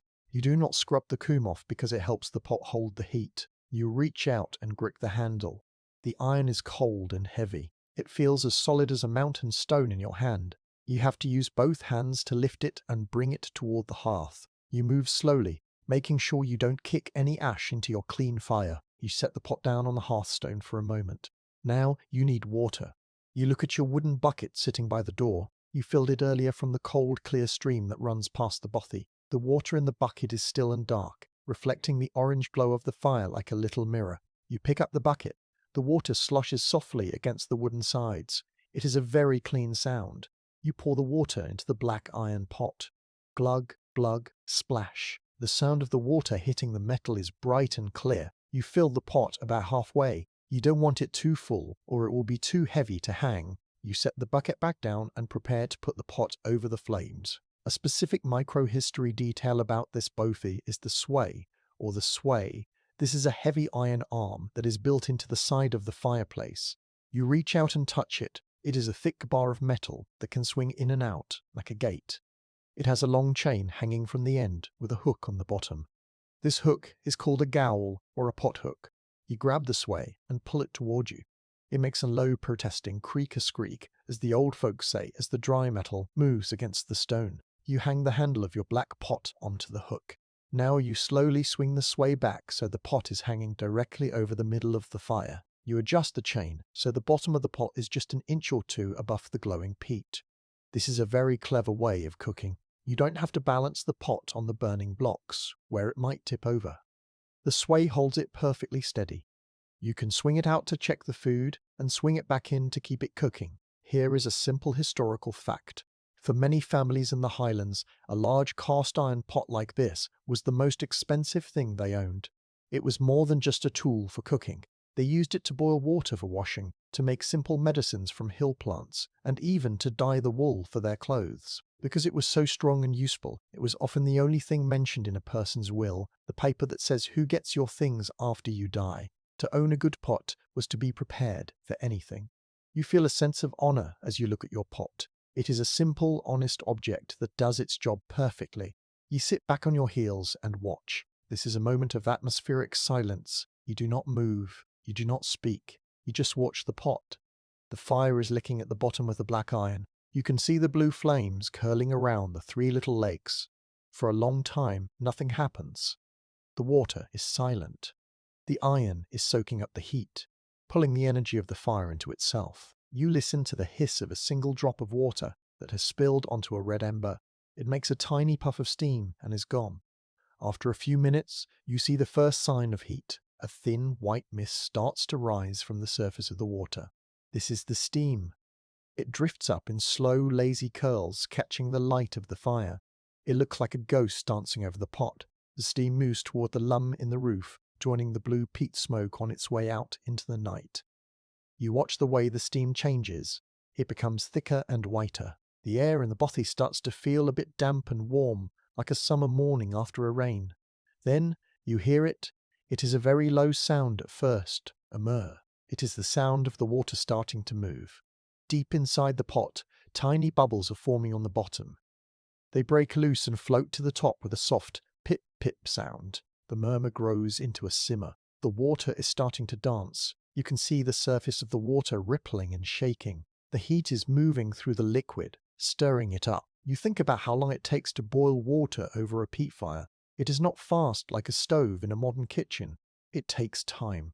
But you have plenty of time. The storm is still raging outside, and you are not going anywhere. The waiting is part of the relaxation. You find that you don't mind the wait at all. In fact, you enjoy it. It gives you a chance to rest your mind. You watch the fire and the pot, and you don't think about anything else. You are just a man waiting for his water to boil. It is the simplest job in the world. You reach into your bag and pull out a small wooden bowl and a horn spoon. The spoon is made from the flattened and shaped horn of a cow. It feels smooth and light, much lighter than a metal spoon. It doesn't get hot when you put it in the boiling water, which is why shepherds like them so much. You run your thumb over the bowl. It is carved from a single piece of birchwood. It has been used so many times that the wood has turned a deep golden brown. These are your tools. They are simple. but they are all you need. The water is now at a full boil. It is tumbling and splashing inside the black iron walls. The steam is pouring off the top in a thick cloud. You can hear the rumble of the bubbles hitting the lid. You use a small piece of cloth to grab the handle of the sway and pull the pot away from the direct heat for a second. You don't want it to boil over and put out your fire. You look into the pot. The water is perfectly clear and very hot. It is ready. You take a small handful of oats from a linen bag in your pack. These are pinhead oats, which are thick and rough. You sprinkle them into the boiling water. Sss. They make a soft sound as they hit the heat. You use your horn spoon to stir them. You move the spoon in a slow circle, making sure the oats don't stick to the bottom. This is the start of your supper. It is a simple meal, but when you are cold and tired, it tastes better than any feast. The smell of the cooking oats starts to fill the room. It is a sweet, nutty smell. It mixes with the smell of the peat smoke and the wet dogs. It is a very homely smell. It makes the bothy feel like a safe place where people live, not just a pile of stones. You can see the dogs' noses twitching as they catch the scent of the food. They know that when you eat, they will get a little bit too. They are patient though. They know that good things take time. You swing the pot back over the fire, but this time you move it a little higher up the chain. You want the oats to cook slowly, to plump up and become soft. You don't want them to burn. You watch the pot swing slightly on its hook. It has a slow, heavy rhythm, like the pendulum of a clock. Back and forth. Back and forth. It is very hypnotic to watch. You find your head nodding a little bit in time with the pot. You think about the word comfort. People think comfort means soft pillows and bright lights. But right now, to you, comfort is a black pot of boiling water and the smell of oats. It is the weight of the iron and the heat of the fire. You feel a deep sense of satisfaction. You have taken the cold water of the mountain and the dry grain of the valley, and you are turning them into something that will give you strength. You are the master of your own little world. The rain is still hitting the roof, but it sounds different now. It sounds like a background noise, like the wind in the trees. The night shift of the kitchen is the most peaceful part of the day. You are the watchman of the pot, making sure the meal is just right. You take another slow stir with your horn spoon, feeling the water thicken into a rich porridge. You can feel the steam on your face opening your pores and warming your skin. You take a deep breath and smile. The night is long, but you have everything you need to see it through. You pull the iron sway back toward you, moving the heavy black pot away from the direct heat of the fire. The porridge is ready. It is thick, creamy, and smells of the sun-drenched fields where the oats grew. You use your horn spoon to scoop the warm meal into your small wooden bowl. The wood of the bowl feels smooth and dry. As the hot porridge touches the wood, the bowl begins to warm up in your hands. It is a wonderful feeling. Your fingers were a bit stiff from the damp air, but the heat from the bowl brings the life back into them. You sit cross-legged on your wall plaid, the steam from your supper rising up past your face in soft white clouds. Eating a meal of oats, or porridge, is one of the oldest traditions in the Highlands. For many years, this was the main food for everyone, from the smallest child to the oldest shepherd. It is a simple food, but it is very strong. It stays in your stomach for a long time and gives you the energy you need to walk for miles over the steep hills. You take your first bite. It is very hot, so you blow on it gently first. The taste is simple and nutty. You haven't added any sugar or fancy things, just a tiny pinch of salt you kept in a small tin. In the hills, salt was very important. It was used to keep food from going bad and to give a bit of flavour to simple meals. To a hungry man in a storm, this bowl of oats tastes better than a feast in a big city. A specific microhistory detail about your meal is the way you use your spurtle. You look at the small wooden stick leaning against the hearth. A spurtle is a special tool for stirring porridge. It is a straight, thin rod made of maple or beech wood. It doesn't have a flat end like a spoon. It is round, which means the oats don't stick to it as you stir. The top of your spurtle is carved into the shape of a thistle, the national flower of Scotland. It feels right to use a tool that has been shaped by hand. It makes the meal feel more like a celebration of the mountain life. You wipe the spurtle clean with a bit of dry grass and tuck it back into your bag. You eat slowly, enjoying every spoonful. This is a moment of deep silence and reflection. You listen to the sound of your own chewing and the slurp of the spoon. Outside, the gale is still screaming, but inside the bothy, the only thing that matters is the warmth of the food. You think about how lucky you are. You have a fire, a roof, and a full belly. Many people in the world have much more than you.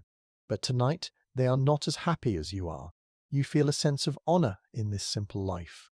You don't need much to be content. You just need the basics: fire, shelter, and a bit of grain. As you eat, you look at your two dogs. They have been very patient. They are sitting perfectly still, their eyes following your spoon from the bowl to your mouth. You see a tiny drop of water fall from the nose of the younger dog. He is waiting for his turn. You would never eat a full meal without sharing it with your friends. You take two smaller wooden dishes and put a good portion of porridge into each one. You wait a minute for the food to cool down so they don't burn their tongues. Then you set the dishes on the floor. The sound of the dogs eating is very loud in the quiet room. It is a lap lap lap sound as they lick the bowls clean. They are very fast, and in less than a minute the wooden dishes are shining as if they'd been washed with soap. The dogs look up at you and wag their tails, their bodies wiggling with thanks. They lie back down, resting their chins on their paws. They are full and happy now. The whole bothy feels different when everyone has been fed. The tension of the storm outside seems to fade away even more. Here is a simple historical fact. Shepherds often carried their oats in a poke, which is a small bag made of linen or leather. Sometimes, if they were in a very big hurry, they wouldn't even cook the oats. They would just mix them with a bit of cold water from a stream and eat it as they walked. This was called furarag. It wasn't very tasty, but it kept them going. Tonight, you are glad you have the time and the fire to make a proper, warm meal. The warmth of the porridge is spreading from your stomach to your arms and legs. You feel a deep sense of relaxation. The room is very warm now. The fire has turned the black peat blocks into glowing red embers. These embers are like tiny coals that hold a lot of heat. They don't make much flame, but they give off a steady orange glow that reaches every corner of the room. You watch the color of the fire. It has changed from the bright yellow of the first flames to a deep, rich red. It is a very sleepy color. It makes you want to close your eyes and drift away. But you have one more thing to do before you sleep. You must check your gear. You look down at your woolen socks. They are thick and grey, made from the wool of the very sheep you look after. They are soaking wet. You peel them off your feet, which feel pale and wrinkled from the water. You hang the socks on a small wooden peg near the fire. You watch as the steam starts to rise from the wet wool. It is a thick, white steam that smells like a damp field. You know that by the morning, the heat of the peat will have made them dry and crunchy again. There is nothing better than putting on warm, dry socks when the world outside is cold and wet. You take a small sip of water from your tin cup. The water is cold and tastes of the mountain rocks. It is a perfect way to finish your meal. You feel the grit of the oats on your teeth, and the water washes it away. You lean your head back against the stone wall.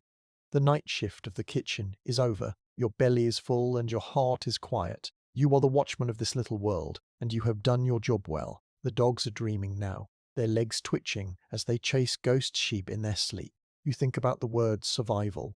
People think survival is a scary thing, but out here, it is just a set of simple tasks. You find a hut, you bar the door, you light a fire, you cook your oats. Each task is a small victory against the storm.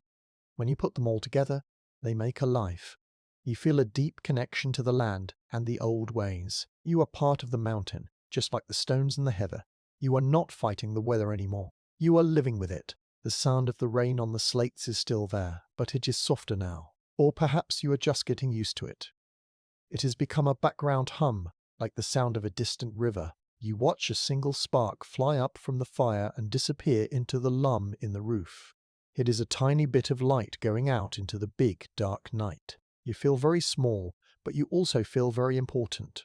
You are the one who is keeping the flame alive in the middle of the gale.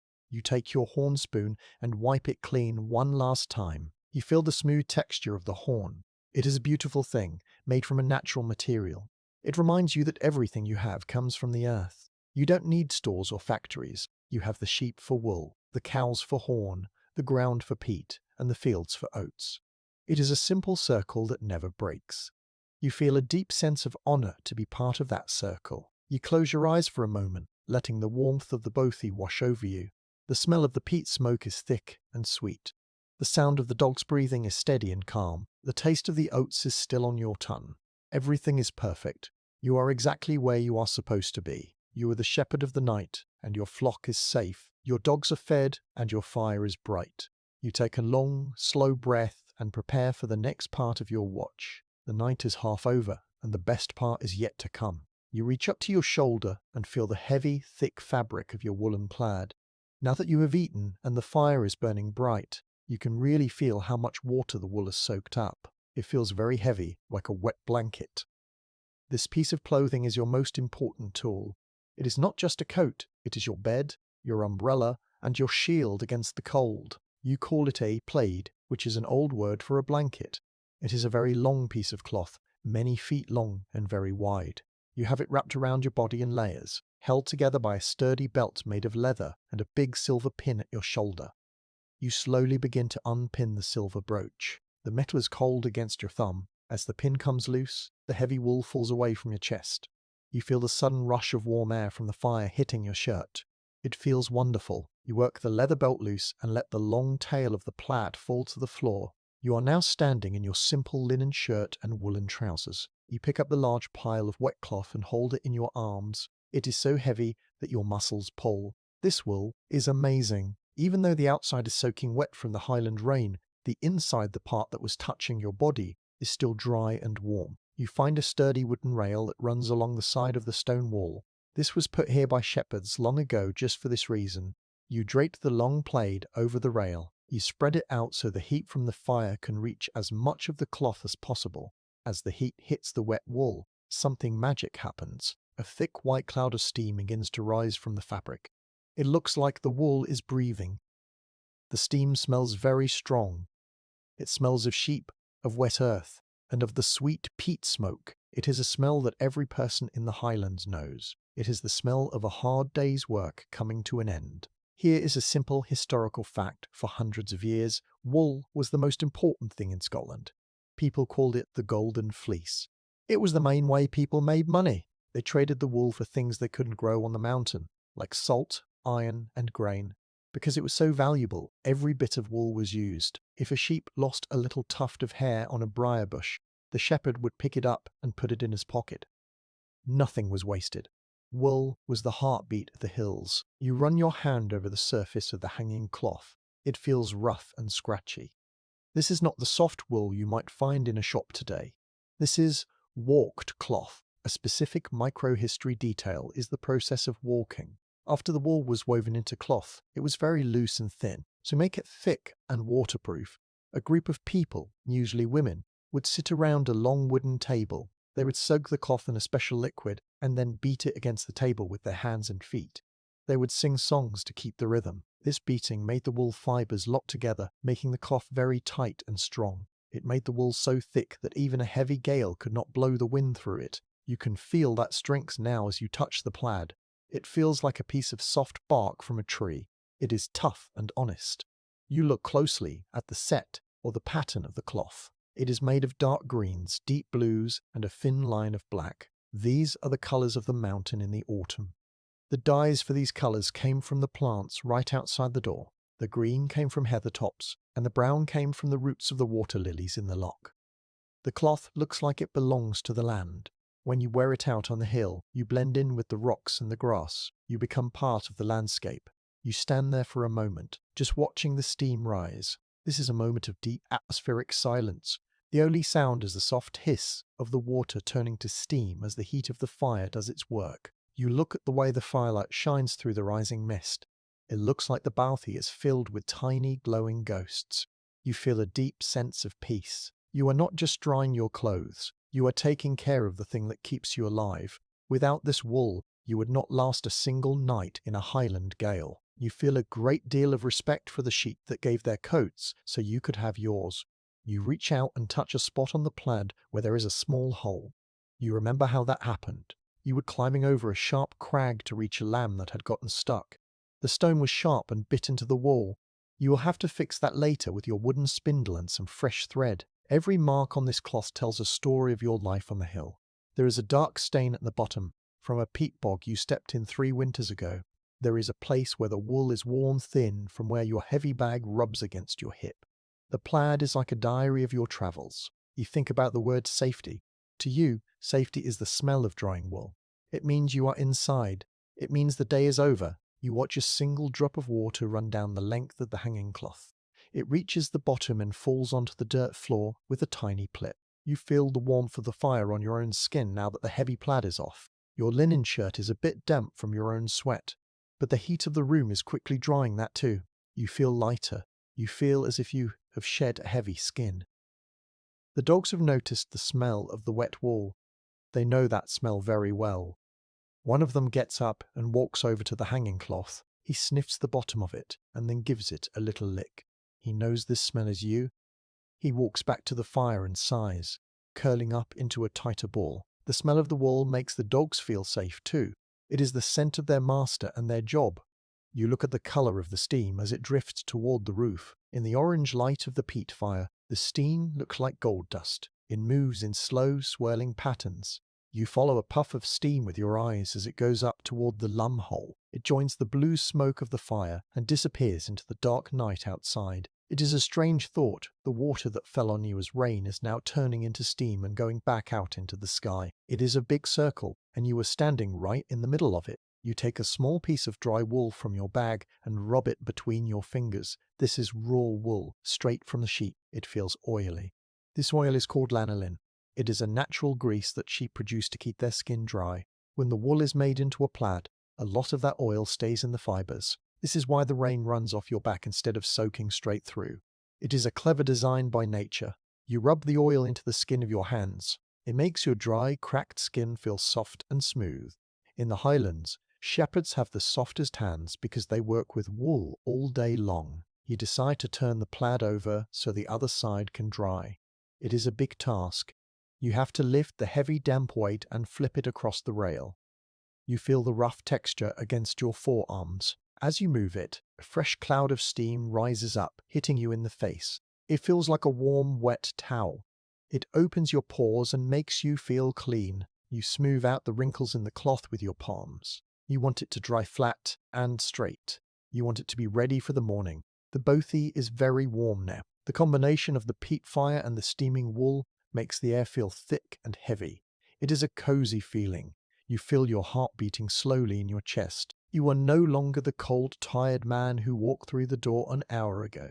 You are a man who is cared for. You have food in your belly, fire in your hearth, and your golden fleece is drying by your side. You look at the dark stones of the wall behind the plaid. They are turning a darker colour where the steam is hitting them. You think about the honour of your work. People in the towns might think a shepherd is a poor man. You don't have a big house or fine silk clothes, but you have things that are real. You have a plaid that was made by the hands of people who know you. You have wool that comes from the land you walk on. You have a coat that can turn back a storm. That is a kind of wealth that money cannot buy. You feel very proud of your wool. You feel proud to be part of the night shift that looks after the flocks. You sit back down on your small patch of dry floor. You keep your eyes on the plaid. You watch as the steam slowly starts to thin out. This means the wool is getting drier. The smell is changing too.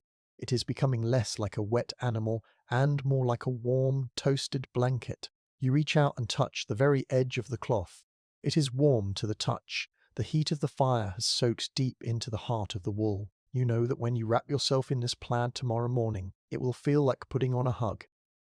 It will be warm and soft and ready to face the mountain again. The wind aside gives a long, low whistle. It is trying to find a way in, but it can't. You are protected by stone, and you are protected by wool. You feel a deep sense of gratitude. You take a slow, deep breath of the thick air. The night shift of the laundry is almost done. You have checked your gear, and it is good. You have looked after your clothes, and they will look after you. You close your eyes for a second, listening to the tiny crackle of the fire and the hiss of the steam. This is the sound of safety. This is the sound of the Highland night. You move closer to the fire, sitting on the very edge of your dry plaid. As you settle into the warmth, you feel a soft weight press against your thigh.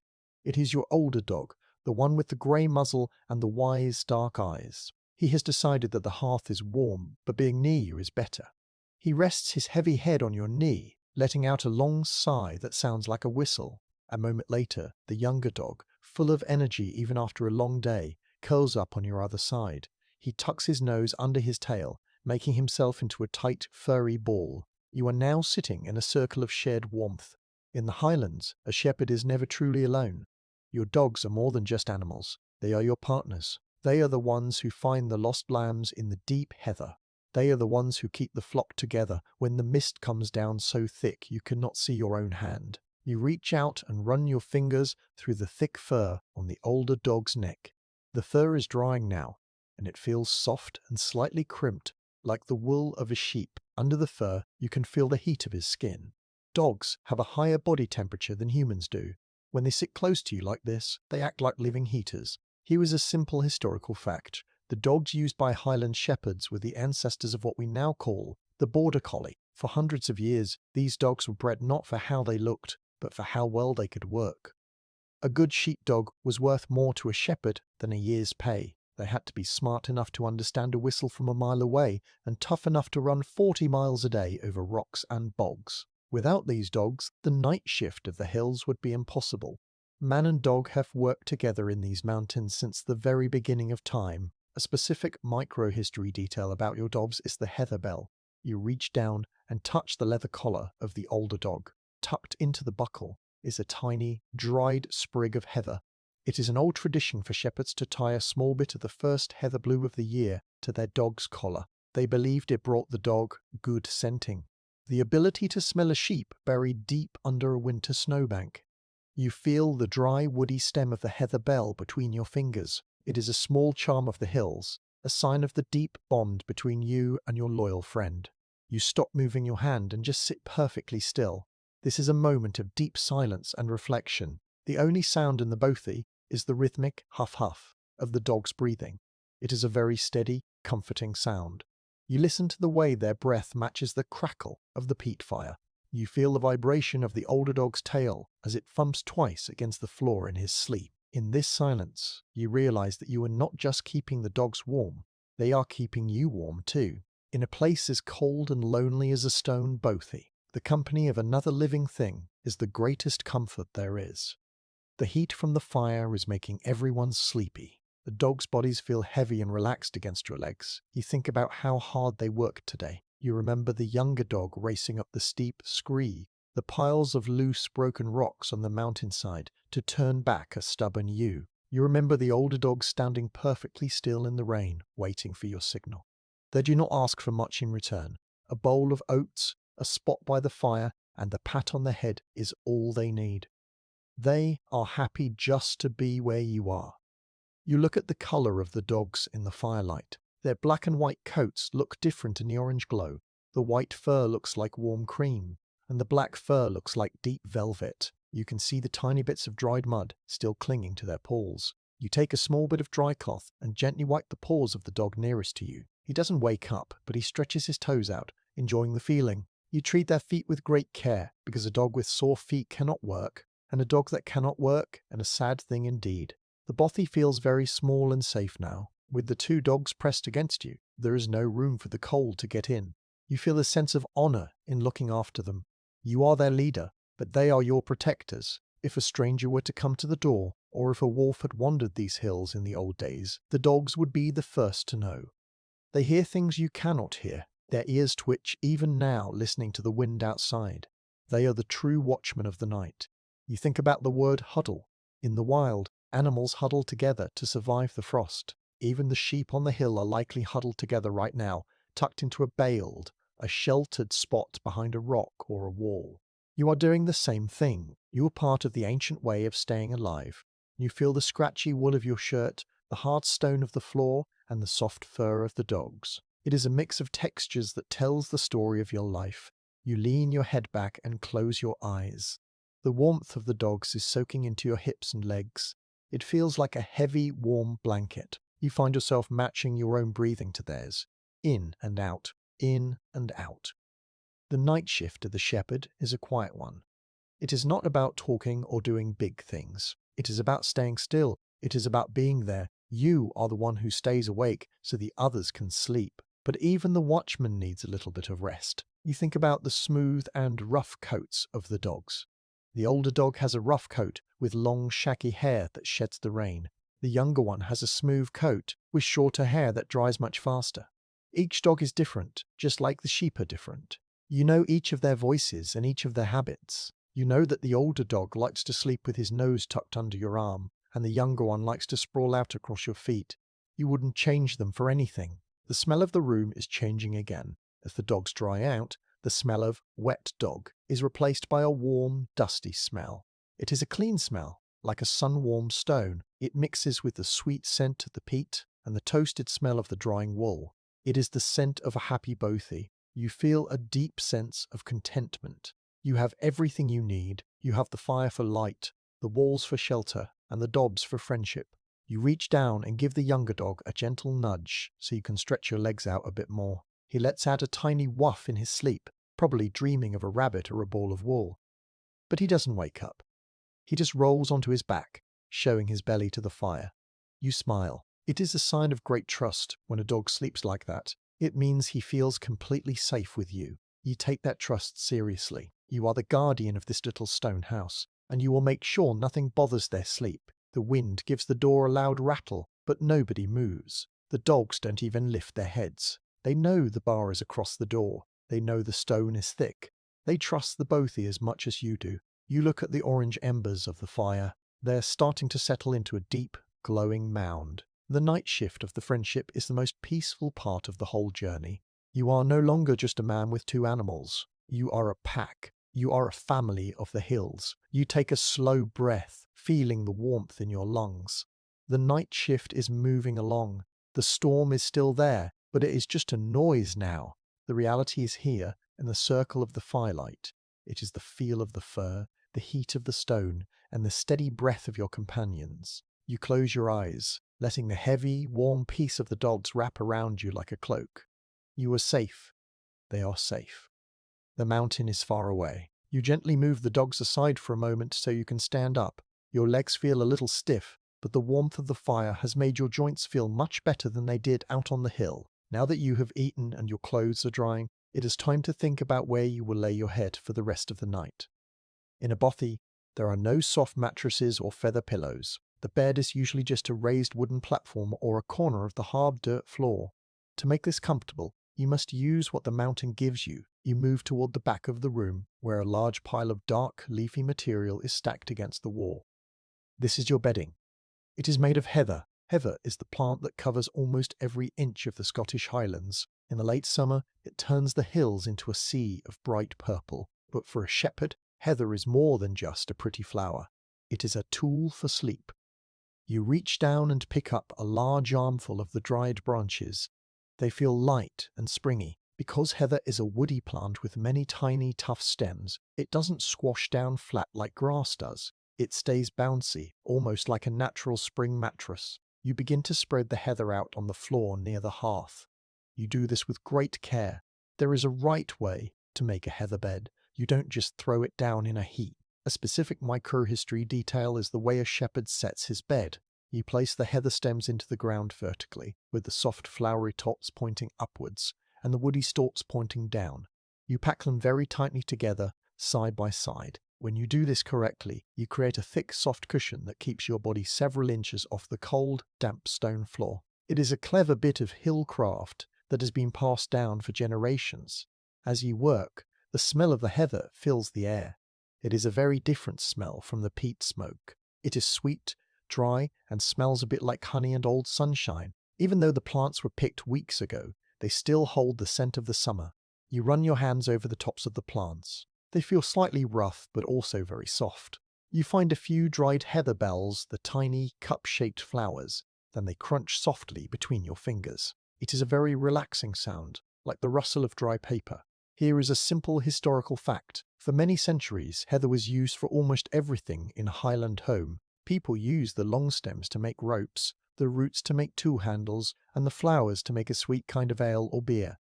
But its most famous use was for sleeping. Even kings and queens in the old days were said to prefer a bed of Highland heather over a bed of expensive downed feathers. They believed the smell of the heather helped a person have peaceful dreams and kept the night vapors away. You feel a sense of honor as you build your bed. You are using the same bed that shepherds and warriors have used for 1,000 years. You spend a good amount of time sorting the heather. You want to make sure there are no large, sharp sticks or stones hiding in the pile. You use your hands to feel every inch of the bedding. It is a slow, boring task, but it is the kind of work that makes the night shift feel peaceful. Your mind drifts as you work. You think about the hill where this heather was gathered. You remember the sound of the bees humming over the purple flowers in August. It feels good to have a piece of the summer here with you in the middle of a winter gale. This is a moment of atmospheric silence. You stop moving and just look at your work. The firelight is hitting the heather, making it look a deep, golden brown. You listen to the sound of the wind outside. It is still very loud, but it feels like it is in another world. Inside the bothy, there is only the sweet smell of the plants and the steady warmth of the hearth. You feel a deep sense of satisfaction. You have built your own place of rest out of the earth itself. The dogs come over to inspect the new bed. They sniff the heather with great interest. The older dog walks onto the pile and turns around in a circle 3 times before flopping down. He knows a good bed when he sees one. You laugh softly and pat his side. The younger dog joins him, and soon they are both buried in the soft, dry branches. You can only see their ears and the tips of their tails poking out. They look like they are sleeping in a forest. You take your heavy wool plaid down from the rail. It is much lighter now that the water has been turned into steam. It feels warm and dry to the touch. You spread half of the plaid over the top of the heather. This acts like a bottom sheet, making the bed even softer. The wool and the heather together create a very warm layer that traps your body heat. In the Highlands, we have a saying that a man with a plaid and a hill of heather is never without a home. You feel the truth of that now. You look at the colour of the room. The orange light of the fire reflects off the millions of tiny leaves in the heather, creating thousands of little shadows. It makes the floor look like it is glowing. You feel your body getting heavier with every minute. The night shift of the work is done. You have secured the door, fed the fire, filled your belly, and made your bed. There is nothing left to do but rest. You think about the word simple. In the town, a bed has many parts: frames, springs, sheets, and pillows. But here, a bed is just a plant and a piece of wool. It is simple, but it is enough. In fact, it is more than enough. You feel more comfortable here than you ever do in a soft bed in the village. There is something about sleeping on the earth that makes you feel strong. You feel like you are being looked after by the mountain itself.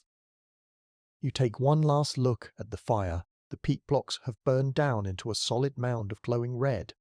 This will stay warm for hours. You won't have to get up for a long time. You sit down on the edge of your heather bed and take off your heavy leather boots. Your feet feel cool and free.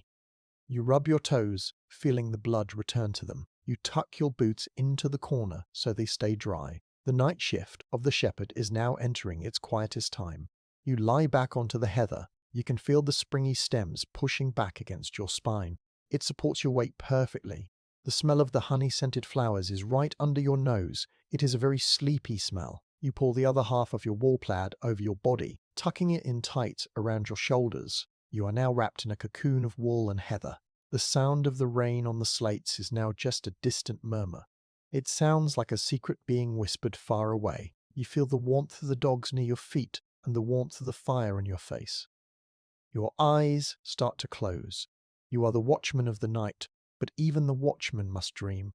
You feel safe. You feel warm. You are a part of the stone, the wool, and the heather. The mountain is yours, and the night is quiet. You lie back on your springy bed of heather, feeling the weight of your body sink into the soft, dry plants. The fire is still casting a warm orange glow across the room, and your mind begins to drift back through time. You think about the many men who have stayed in this very bothy before you. This little stone hut has a long history. It was built by the hands of people who lived a life that was much harder than ours today. They were the night shift of the old Highlands, the men who stayed out with the sheep and the cattle for months at a time. They did not have many things, but they had a deep knowledge of the mountains. In the old days, these shepherds were the guardians of the hills. Their life followed the rhythm of the seasons. In the spring, they watched over the lambs being born in the cold grass. In the summer, they lived up here in the high sheilings, enjoying the long days and the sweet grass. In the autumn, light to night, they prepared for the coming snow. A simple historical fact is that many of these men were not just shepherds. They were also musicians and storytellers. Because they spent so much time alone in the quiet hills, they made up songs and poems to pass the time. They carried the history of their families in their heads, telling stories of great storms and clever sheepdogs to anyone who shared their fire. You reach out and touch the rough stone of the wall next to your bed. You find a place where a small mark has been scratched into the rock. It looked like a date, 1842. It is a tiny micro-history detail that connects you to a man who lived nearly 200 years ago. He sat in this exact spot. He felt the same cold wind against the door. He smelled the same earthy peat smoke. He probably had a dog resting on his feet, just like you do. A specific microhistory detail about these men is their sneeshin mill. This was a small box or a hollowed-out ram's horn that they used to carry snuff, which is a kind of powdered tobacco. When the night got long and the cold started to bite, the shepherd would take a tiny pinch of snuff to wake himself up and keep his mind sharp. You can almost see the ghost of that old shepherd now, opening his horn box with a soft click and looking out at the dark moor. This is a moment of atmospheric silence. You stop thinking and just listen to the heartbeat of the building. You realize that you are part of a long chain. You are holding the torch for a little while, and one day, someone else will lie on this heather and think about you. The bothy is not just a shelter, it is a library of memories. Every stone was placed there by someone who wanted to stay warm. Every piece of wood was carried up the hill with effort. You feel a great sense of honor to be part of this tradition. You are not a stranger here. You are a guest in a house built by your ancestors. The dogs move in their sleep, their paws scratching softly against the heather. They don't know about history, but they are part of it too. Their kind has been here as long as the men. You think about how the Highland way of life changed over the years. Once, these hills were full of people and small houses. Then came the clearances, a sad time when many families were told to leave so that more sheep could live on the land. Many of the old houses fell down and became ruins, piles of stones that you see all over the mountains today. But this bothy survived. It was kept strong because the shepherds needed it. It stayed alive while the villages around it disappeared. You look at the colour of the smoke as it drifts slowly across the ceiling. It moves like a lazy river. You feel a deep connection to the earth. The men of the past didn't try to fight the mountain. They lived with it. They knew which way the wind would blow by looking at the grass. They knew when rain was coming by the smell of the air. You are learning those things too. Every night you spend out here, you become a little bit more like those old watchers of the night. You feel a sense of pride in your tired muscles. You have done a hard day's work, and you have earned your place by the fire. The wind outside gives a low moan, but it sounds like a friendly voice now. It is the voice of the mountain telling you that you are safe. You are tucked away in the night shift of history. You feel the scratchy wool of your plaid against your chin and the springy heather under your back. It is a simple life, but it is a good one. You take a slow, deep breath, letting the smell of the old stone and the sweet plants fill your chest. You are the watchman now, and the past is watching over you. You lie very still on your bed of heather, your head resting on a small bundle of dry wool. Your eyes are fixed on the space above you.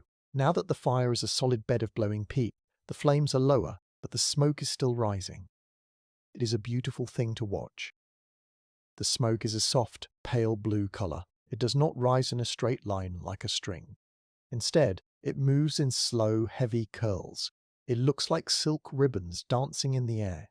You watch a single puff of smoke as it leaves the hearth. It twists and turns, making loops and circles before it finds its way up toward the roof. The roof of the bothy has no ceiling. You can see the dark, heavy beams made of pine wood that hold up the slates. These beams are black and shiny. They have been seasoned by the smoke of 1,000 fires. Over many years, the soot from the peat has coated the wood, acting like a thick, dark paint. This is actually a good thing. The soot helps to protect the wood from rot and from the tiny bugs that like to eat old timber. The smoke that bothers your eyes for a moment is actually the thing that keeps the roof strong. It is a simple trade that the bothy makes with the fire. You follow the blue smoke with your eyes until it reaches the very top of the roof. There you see the lum. As you know, the lum is just a simple square hole in the slates. There is no brick chimney or metal pipe. It is just a gap. You can see a tiny bit of the dark night sky through the hole. Occasionally, a spark from the fire flies all the way up and passes through the loom, appearing for a second like a new star before the wind catches it and carries it away. Here is a simple historical fact. In the old Highlands, most houses did not have chimneys. They were called black houses because the smoke from the central fire would fill the whole room before eventually leaking out through the thatch or a small hole in the roof. People believed that the smoke kept the house warm and killed any germs in the air. While it made the walls black, it also kept the family safe from the damp. In this bothy, the loom is a bit more modern, but it still works in the same way. It uses the draught, the movement of air, to pull the smoke up and out. As you watch the smoke, you reach out to the small stone ledge near your head. You find a small, heavy object made of iron. This is a cruisy lamp. A specific microhistory detail is the cruisy lamp. It is a very simple oil lamp, made of two small iron bowls, one sitting inside the other. The bottom bowl catches any oil that drips from the top one. To make it work, the shepherd would fill the top bowl with oil made from fish or melted animal fat. Then he would lay a wick, a piece of dried rush plant, in the oil and light the end. It gives off a tiny, flickering yellow light and a smell like toasted nuts. You don't light the lamp tonight because the fire is enough, but you run your fingers over the cold, oily metal. It feels heavy and smooth. You think about how many hours of work were done by the light of a tiny lamp like this. Women would spin wool, and men would carve wood, all while the blue smoke of the peat drifted over their heads. This is a moment of deep atmospheric silence. You stop moving your hand, you stop blinking, you just watch the patterns of the smoke. It is very hypnotic. The way the smoke moves tells you about the wind outside. When a big gust hits the roof, the smoke in the room suddenly swirled and tumbled. When the wind is steady, the smoke rises in a calm, elegant spiral. You feel like you are reading the secret language of the storm. The smoke is the bridge between your warm, dry world and the wild, wet world outside. You feel a deep sense of peace watching it. It is like watching clouds move across the sky, but they are right inside the room with you. The smell of the smoke is different now that the fire is older. It is less sharp. It is a mellow, sweet smell that reminds you of old books and dried flowers. It fills your nose and makes your head feel light and relaxed. You can feel the warmth of the air near the ceiling. Because heat rises, the top of the bothy is very warm, while the floor stays a bit cooler.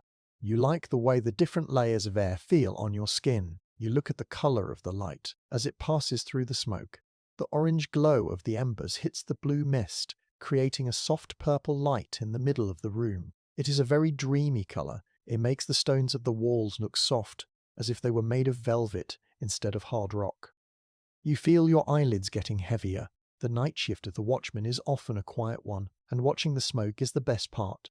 It is a form of entertainment that never gets boring. You think about the word breath. The bothy feels like it is breathing. It takes in the cold air from the gaps under the door, warms it up in the heart of the fire, and then breathes it out through the loom as smoke.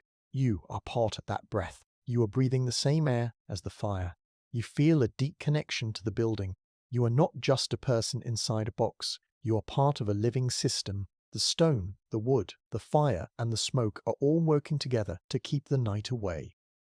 The dogs have noticed the smoke too. One of them opens an eye and watches a particularly large puff drift by. He lets out a small, satisfied huff and goes back to sleep. They trust the smoke. They know it means the fire is alive. They know that as long as the blue ribbon is rising, the room will stay warm. You reach down and pat the younger dog's flank. His fur is completely dry now and feels very warm to the touch. You imagine the smoke as it leaves the loom and goes out into the storm. It must look very strange to any golden eagle or red deer out on the hill. A tiny blue ghost rising out of a pile of grey stones in the middle of a gale. It is a sign of life. It is a signal that says, someone is here. Someone is here. Someone is keeping the watch. It makes you feel proud to be that person. You are the one who has brought the breath to the mountain tonight. You close your eyes for a moment and try to picture the smoke in your mind. You can still see the swirling patterns behind your eyelids. The night shift of the spirit is beginning. Your body is tired, but your mind is calm and clear. You feel the springy heather beneath you and the heavy wool above you. The sound of the wind is just a distant song, and the blue smoke is your lullaby.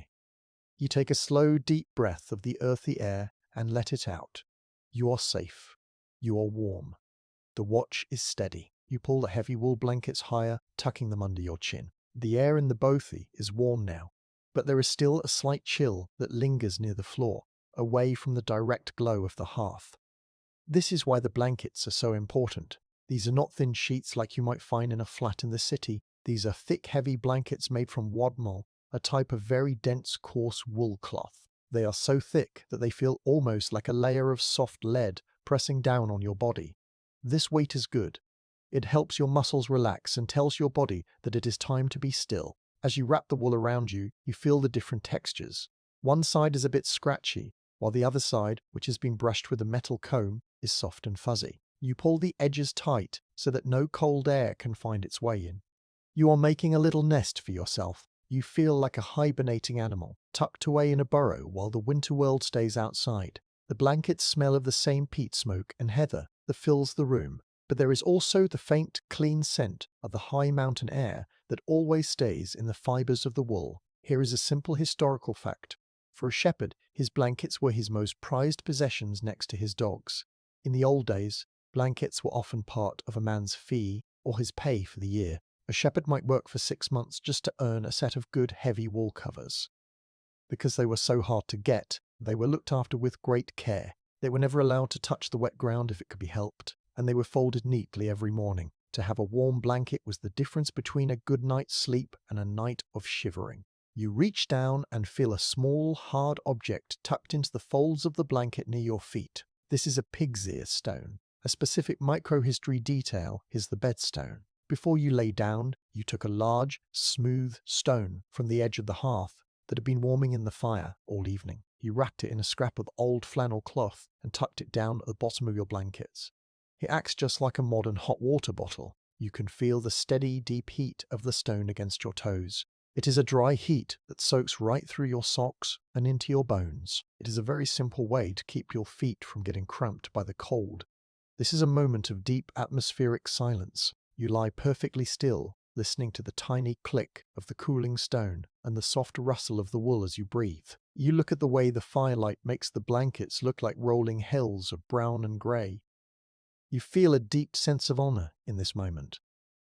You are not asking for much from the world. You are just a man with a warm stone and a heavy blanket. It makes you realize how little a person actually needs to be happy. The silence in the room feels heavy and sweet, like a thick syrup. The dogs have found their own ways to stay warm, but they are never far from your side.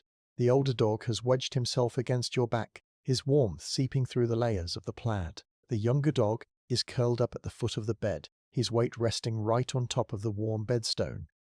They are part of your blankets tonight. You feel the slow, steady rise and fall of their bodies. It is a very peaceful rhythm. You find that you are breathing in time with them. The bothy is full of the sound of slow, healthy breathing. You look at the colour of the wool in the dim light. It is a mix of natural sheep colours, creams, greys, and blacks. These blankets were not dyed with bright colours. They are the colour of the earth and the animals. They look like they grew right out of the mountain. You feel a connection to the sheep that gave this wool. You know the names of the hills where they grazed. You know the sound of the wind that blew through their fleeces. It makes the blankets feel like they are part of your own family. The blankets are very heavy on your chest, but it is a comforting weight. It feels like the hand of a friend resting on your shoulder. You think about the word safety. Out on the hill, you are exposed.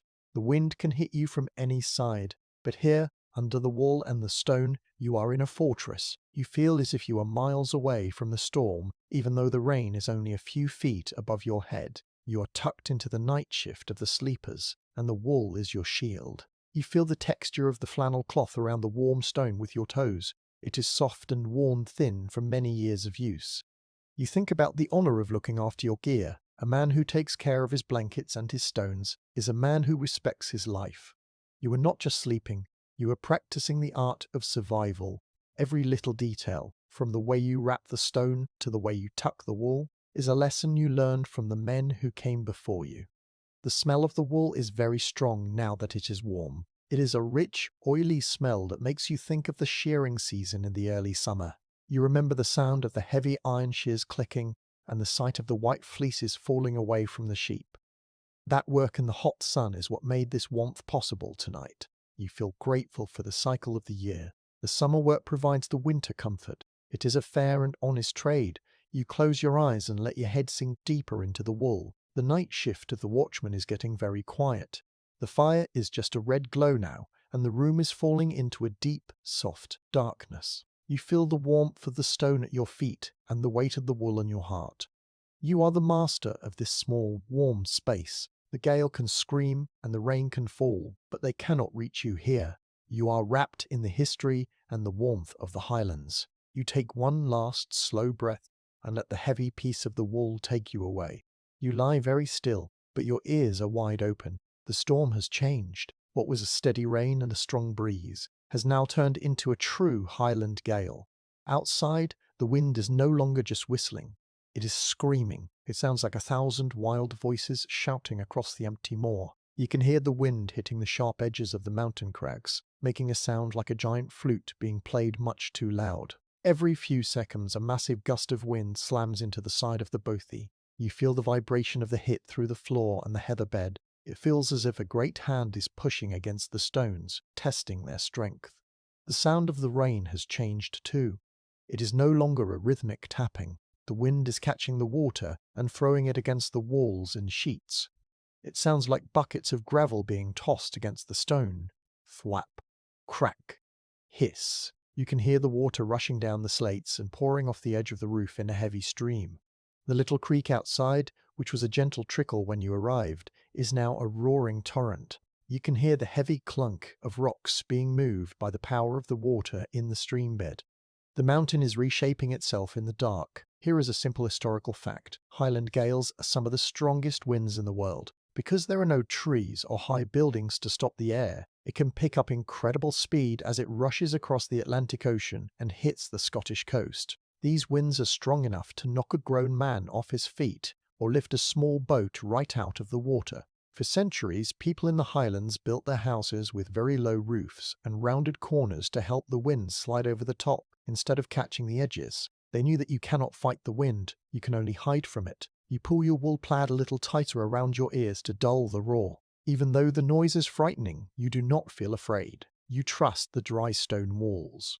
You know that the more the wind pushes against them, the more the heavy stones settle into place. The specific microhistory detail you notice is the fact stain. You look up at the eaves where the roof meets the wall. There are several very large, heavy stones sitting right on the edge of the slates.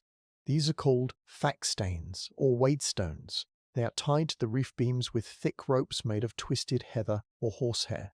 Their only job is to hold the roof down during a night exactly like this one. You can hear one of them shift just a fraction of an inch as a gust hits, a low grind of stone on stone before it settles back down.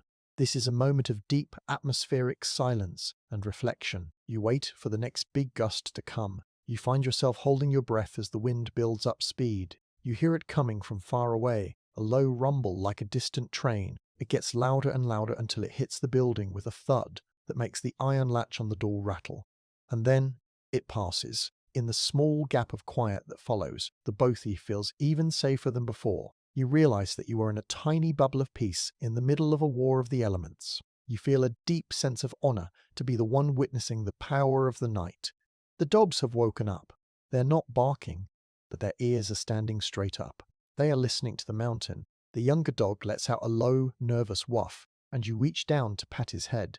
His fur is warm, and his heart is beating a little fast. You talk to him in a low, gentle voice, telling him that the walls are strong and the roof is heavy. He licks your hand and settles back down, but he keeps one eye open, watching the dark ceiling. Even for an animal of the hills, a storm like this is something to be respected. You look at the color of the room in the shadows. The fire is very low now, just a deep red glow in the middle of the hearth.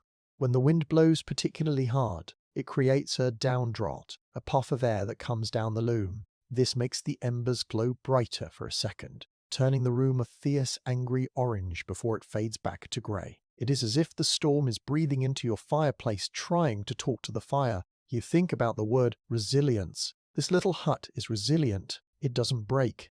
It doesn't move. It just stands there and takes whatever the sky throws at it. You feel a bit of that resilience growing inside yourself too. You have survived the walk. You have built the fire, and now you are surviving the gale.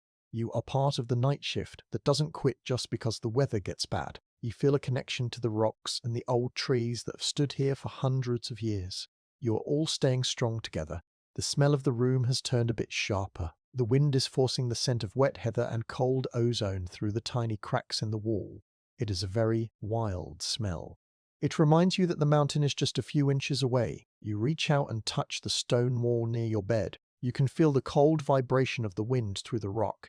It feels like the stone is humming. It is a deep bass note that you feel in your chest more than you hear in your ears. You think about the honour of the shepherds who stayed in these bothies during the great winters of the past. They would have seen snow piled up as high as the roof. They would have spent days trapped inside, waiting for the wind to stop. Compared to that, tonight is just a bit of weather. You feel lucky to have a dry floor and a warm plaid.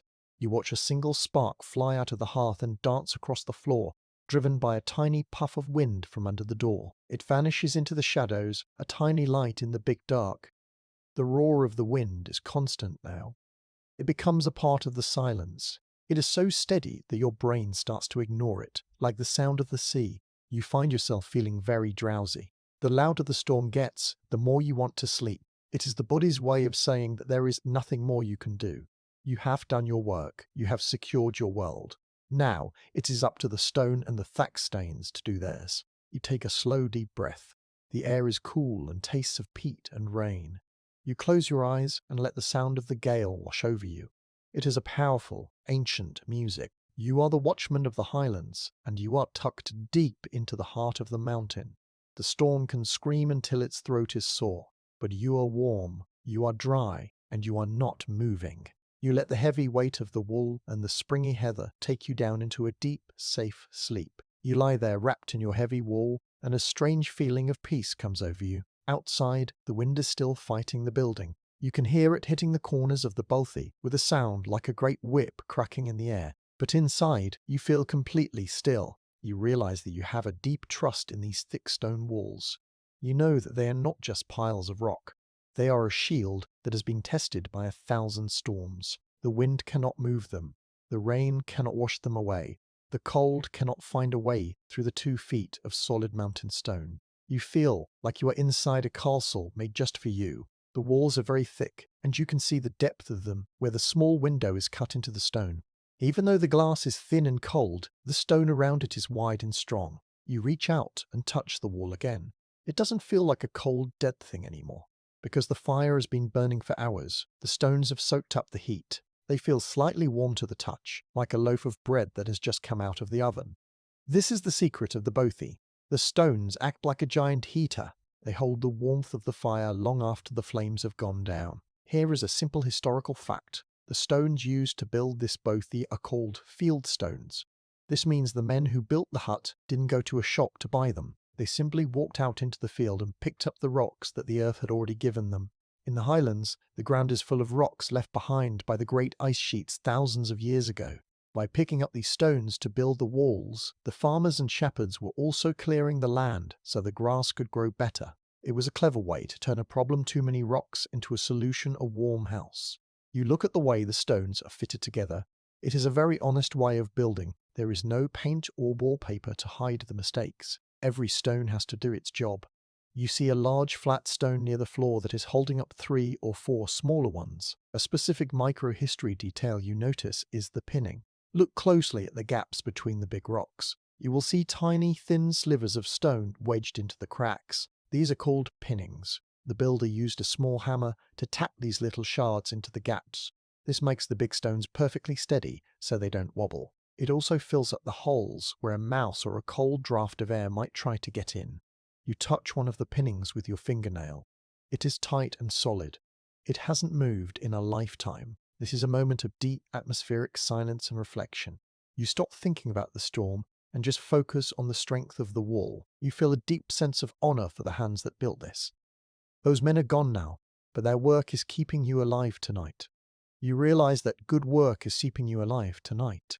You realize that good work is something that lasts. Because they took the time to fit the stones correctly, you are dry. Because they chose the right rocks, you are warm. You feel a quiet thankfulness for the simple honesty of stone. The dogs have felt the change in the walls too.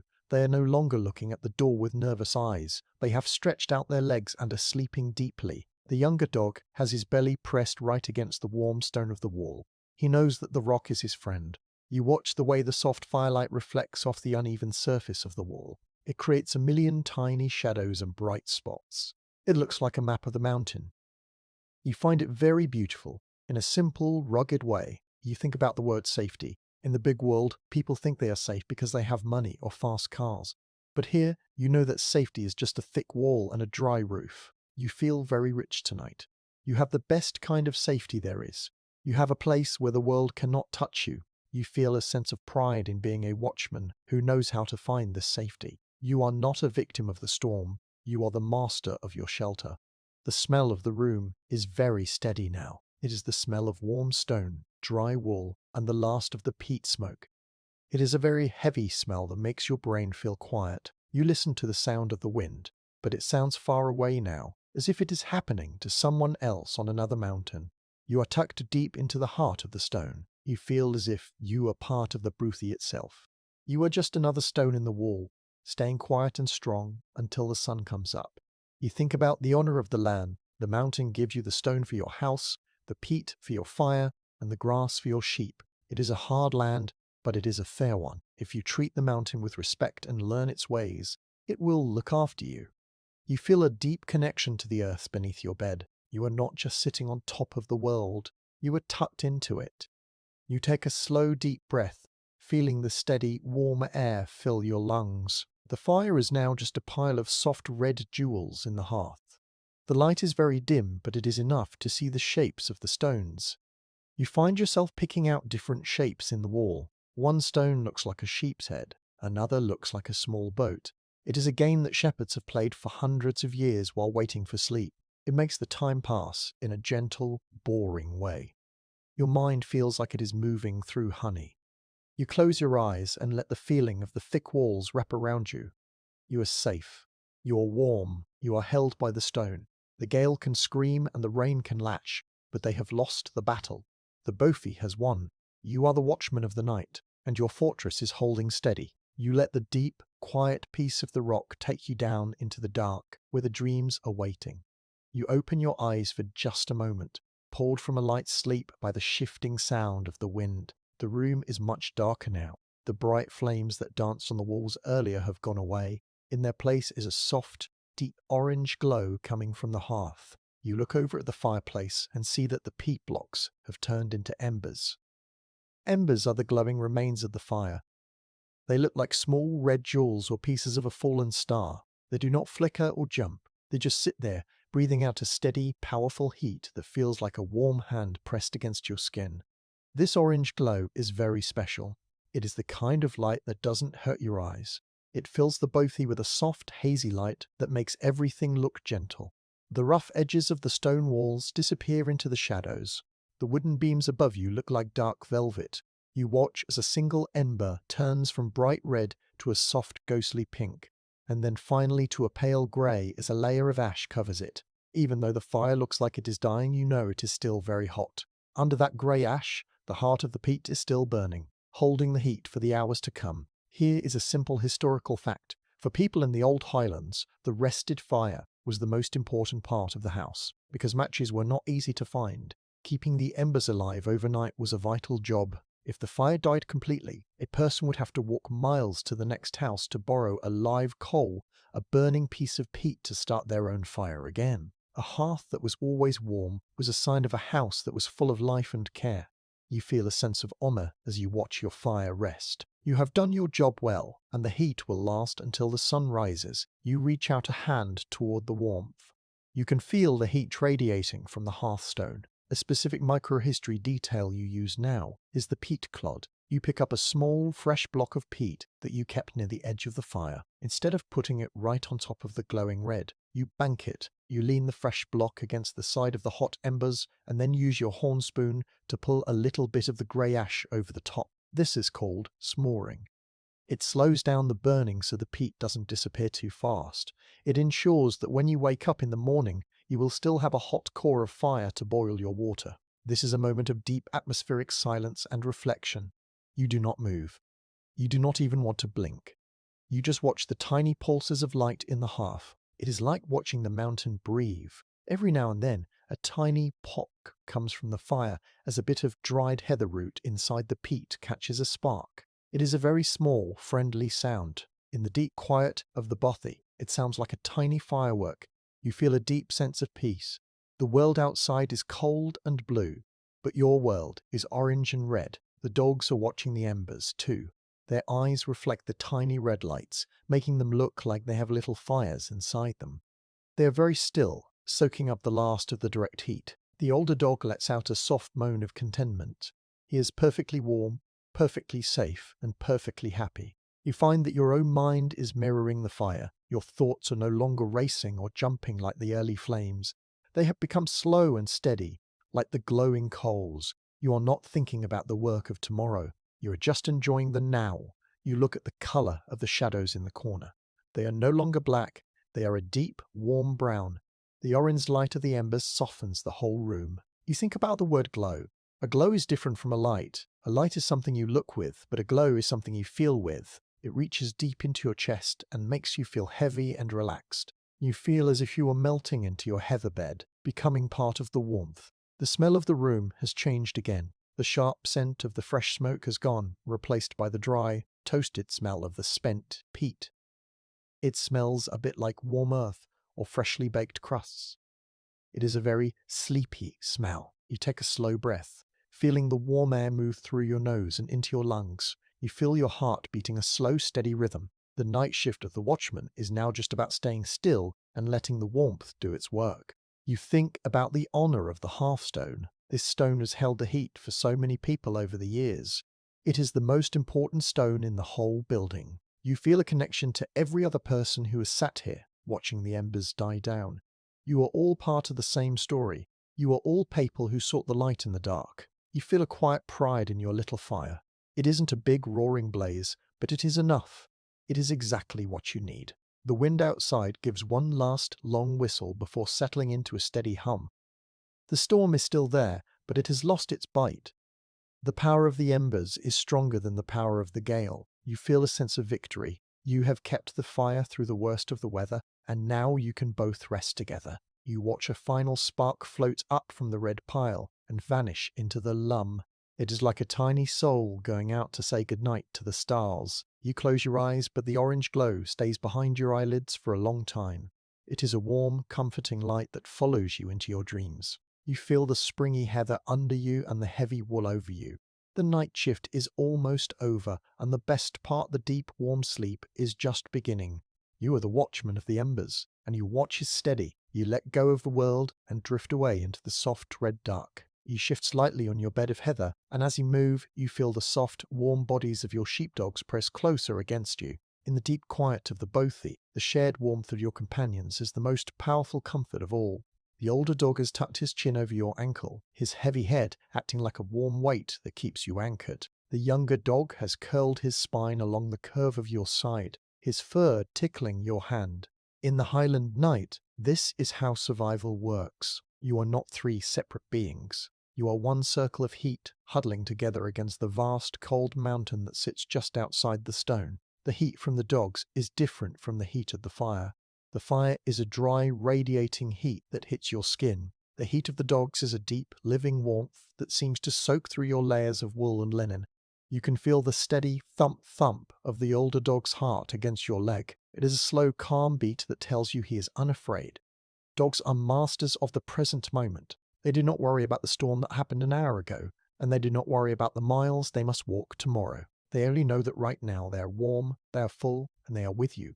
Their peace becomes your peace. Here is a simple historical fact. For thousands of years, people used the term three-dog night to describe a night that was so cold you needed to huddle with three dogs just to stay alive. While it is not quite that cold inside the thick walls of the bothy, the tradition remains the same. In the old days, shepherds would often sleep in the middle of their dogs to keep their body temperature from dropping.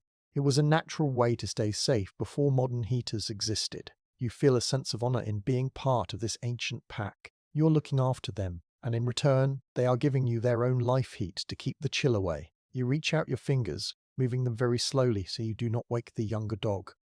You touch his ear. It feels as soft as a piece of worn silk. A specific microhistory detail about your dogs is the tallow rub. Earlier in the week, you took a bit of rendered sheep fat tallow and rubbed it into the pads of their paws. The rocks on the high ridges are sharp and can cut a dog's feet. The tallow makes the skin tough and keeps the ice from sticking between their toes. As you touch the dog's paw now, you can feel that the skin is supple and healthy. It smells faintly of the earth and the lanolin from the sheep wool. This is a moment of deep atmospheric silence and reflection. You stop moving and just exist in the dark. The only sound is the rhythmic breathing of the three of you. It is a very heavy, thick silence. You realize that you are never truly lonely as long as you have your dogs. They are the only creatures who understand the night shift as well as you do. They see the same stars and hear the same wind. In this moment, you feel a profound connection to all the shepherds who have come before you, lying in the dark with their loyal friends by their side. The fire is so low now that it only casts a faint, dusty red light across the floor. In this light, the dog's fur looks like a dark, protective shadow. You think about the word trust.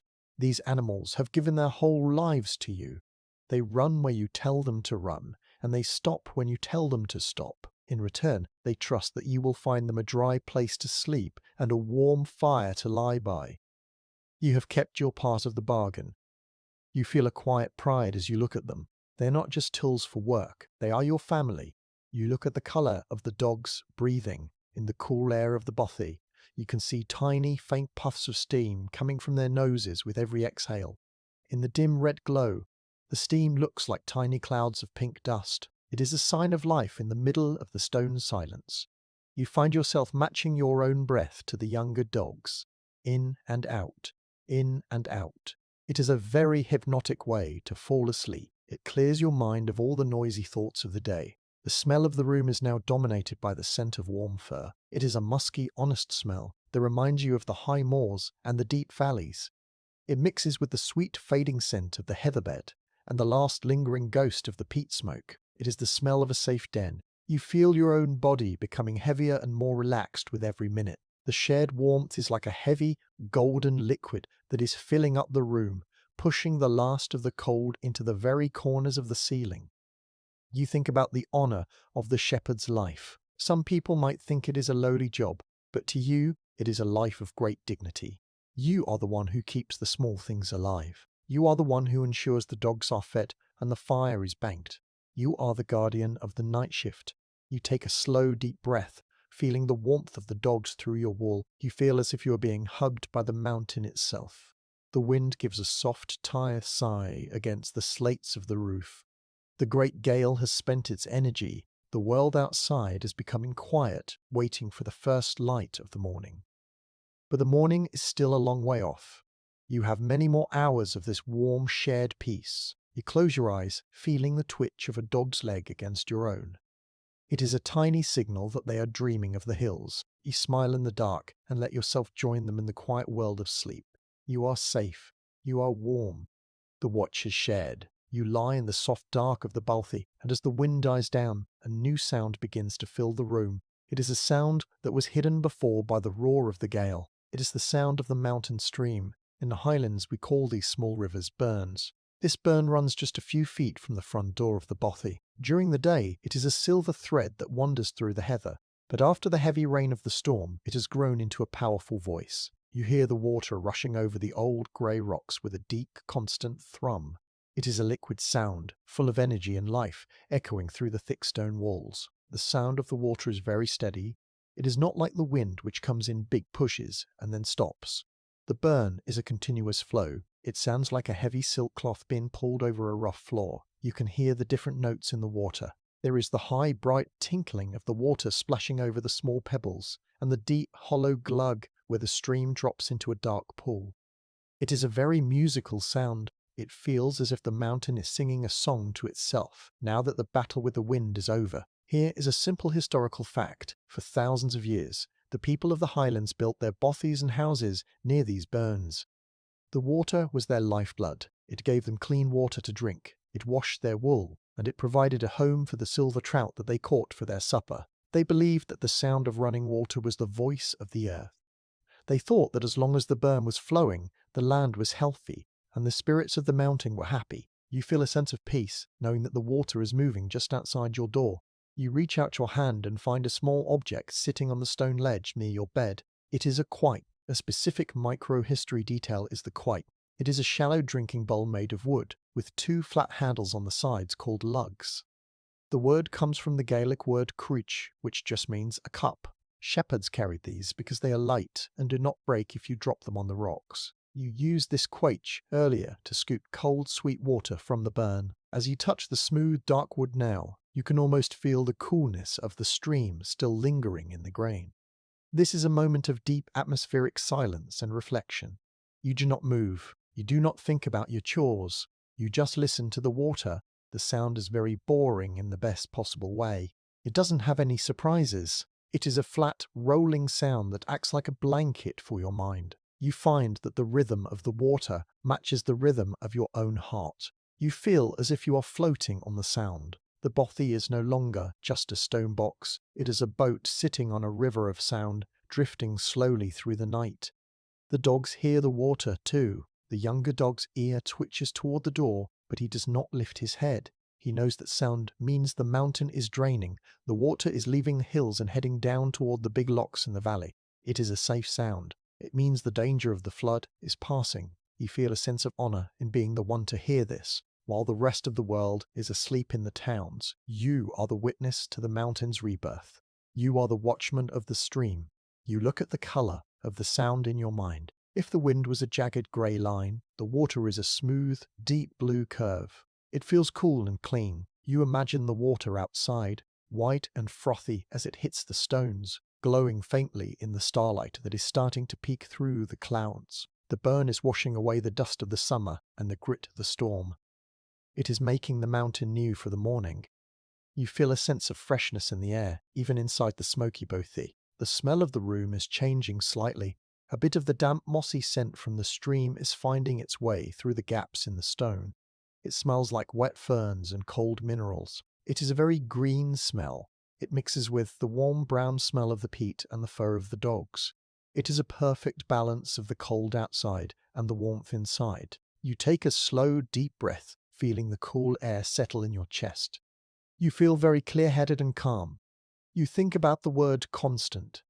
The water never stops. It flows while you sleep. It flows while you work. And it flows long after you are gone. It is a reminder that the world is much bigger than your own little life. This thought does not make you feel small. It makes you feel safe. You are part of something that lasts forever. You feel a deep connection to the stones and the water. You are just another part of the Highland night, staying quiet while the earth does its work.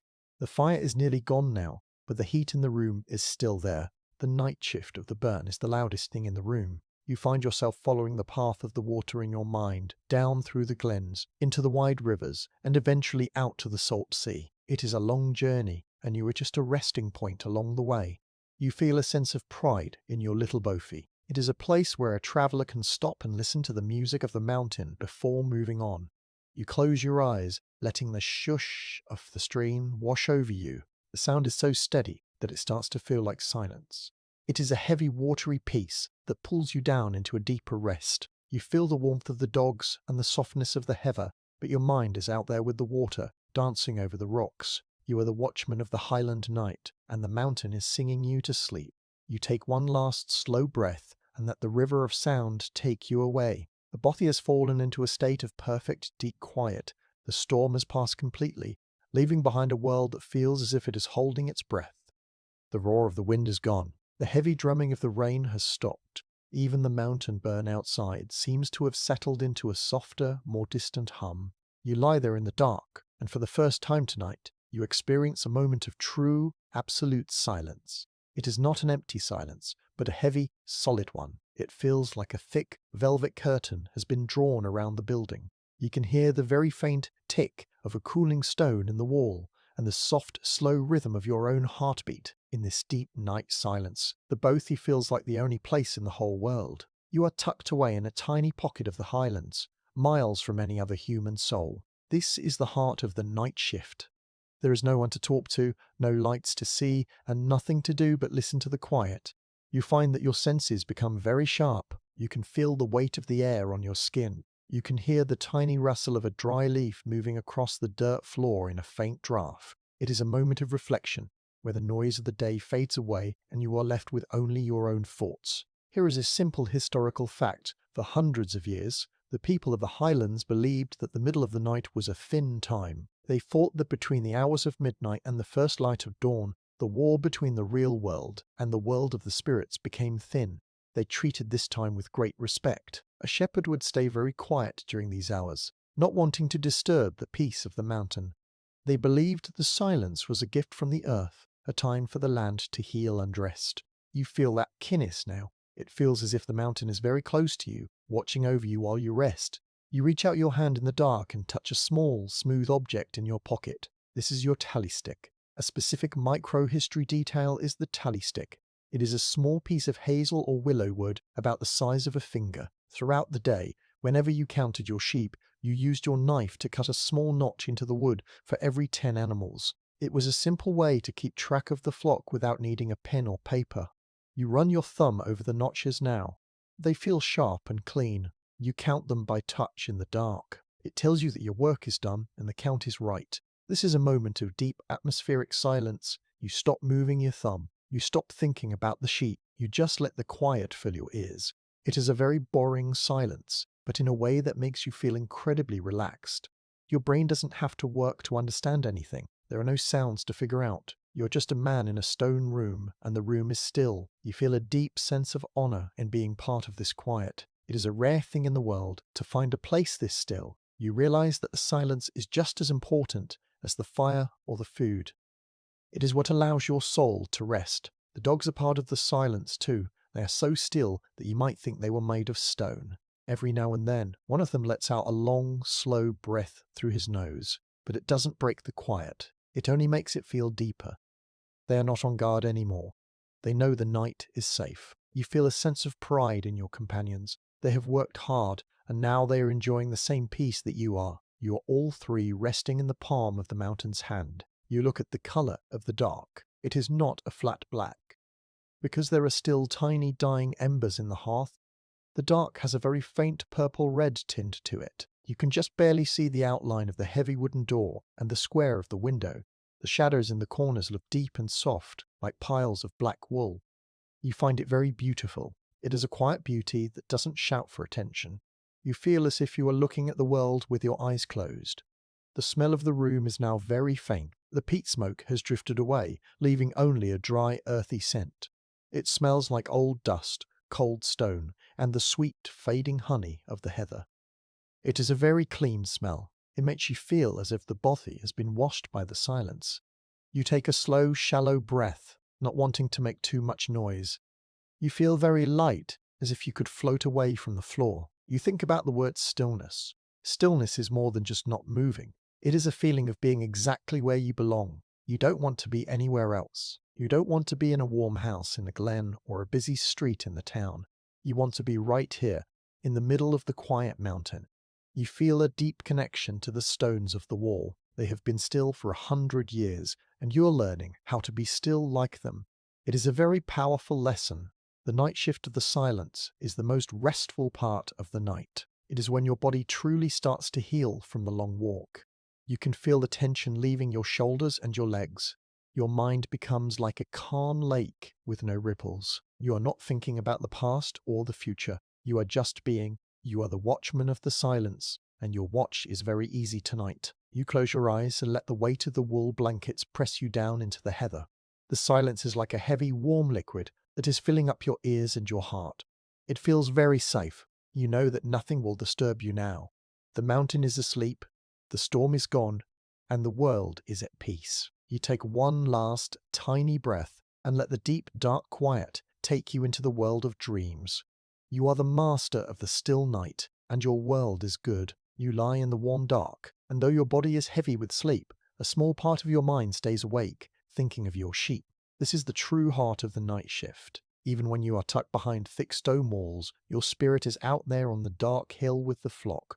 You can almost feel them in your mind. They are hardy creatures, these Highland sheep, with long, shaggy wool and curved horns that look like polished wood. Right now they would be huddled together in the lee of the mountain, the side where the wind cannot hit them. They are experts at finding a beld, which is a sheltered spot under a high rock or a stone wall. You think about the ewes and the young lambs. They are built for this life. Their thick coats are like the very blankets you are sleeping under. The rain and the wind might shake the heather, but the wool keeps the skin of the sheep dry and warm. You find yourself hoping that the big ram, the one with the white patch on his nose, has led the flock to the high curry. A curry is a deep, bowl-shaped hollow in the side of a mountain. It is the safest place to be during a gale. because the high ridges of rock act like giant walls, keeping the worst of the storm away. Here is a simple historical fact. For many hundreds of years, the sheep in the Highlands were small and brown, and people called them Hebridean or Sowy sheep. But later, a new kind of sheep was brought to the hills called the blackface. These sheep were much stronger and could live on the high peaks even in the middle of a snowy winter. They became the lifeblood of the Scottish glens. A shepherd's whole world revolved around the health of these animals. If the sheep were safe, the people were safe. You feel a sense of honour in your job. You are the guardian of the flock, the one who ensures that the next generation of the mountain stays strong. You reach out and touch a small hard object tucked into a leather pouch at your side. This is your sheep keel. A specific microhistory detail is the keel. It is a small, heavy block of coloured fat or wax, usually in bright blue or a deep red. Shepherds carry this to mark the sheep. If you see a sheep that needs extra care, or a lamb that belongs to a certain mother, you use the keel to put a small mark on their wool. It is a simple way of writing a story on the back of the animal. You feel the waxy texture of the blue keel between your fingers. It reminds you of the busy days of the fank, the time when all the sheep are gathered into stone pens to be counted and sorted. This is a moment of deep atmospheric silence and reflection. You stop moving and just picture the mountain in your mind. You see the hills as a map of safety and danger. You know every dip in the ground where the water might collect and every high crag where the wind might bite. You imagine the sheep standing perfectly still in the dark, their breath making tiny clouds of steam in the cold air. They are not afraid of the night. They are part of it. You feel a deep peace, knowing that nature has given them everything they need to survive. The dogs move in their sleep, perhaps dreaming of the same sheep. One of them lets out a soft, muffled bark, his legs twitching as he runs across a dream hill. You smile and pat his side. You and the dogs and the sheep are all part of the same circle. Without the sheep, you would have no wool for your plaid. Without you, the sheep might wander into the deep bogs. Without the dogs, the work would never be done. It is a partnership that is as old as the stones of the Bothy. You look at the colour of the night through the small window. The clouds are breaking now, and you can see a few cold, bright stars. They look like tiny pinpricks of silver in a dark blue velvet sky. The light of the stars falls on the hillside, making the wet rocks look like they're made of glass. You imagine the sheep looking up at those same stars. The mountain is no longer a scary place of storms. It has become a quiet silver kingdom. The smell of the bothy is very comforting. It is the scent of a job well done. You have brought the flock to the best grass, you have checked the fences, and you have found your own shelter. You feel a sense of wealth that has nothing to do with money. You have the trust of your animals and the strength of your own two hands. You take a slow, deep breath, feeling the cool air of the room. Your mind feels as clear as a mountain spring. You think about the word flock. It is a word that means a group, but it also means a family. You are the head of that family tonight. You feel a deep responsibility to be the best watchman you can be. You stay awake just a few minutes longer, sending a quiet thought of safety out to the sheep on the hill. You know they are tough, and you know the morning will bring them fresh grass and a warm sun. The night shift of the heart is the most meaningful part of the watch. It is when you realize that your work matters to something other than yourself. You feel a heavy, warm sleepiness finally taking over. You know that the sheep are settled, the dogs are resting, and the fire is banked. You pull the heavy wool blanket up to your ears and let your head sink into the heather. You are the watchman of the Highlands, and your world is at rest. You let the silver light of the stars lead you down into a deep, dreamless sleep. You are drifting now. The bothy is very dark, and the air is as still as the stones in the wall. The heavy weight of the wall blankets and your plaid feels like a warm, soft hand pressing you down into the springy heather. You are in that quiet place between being awake and being asleep.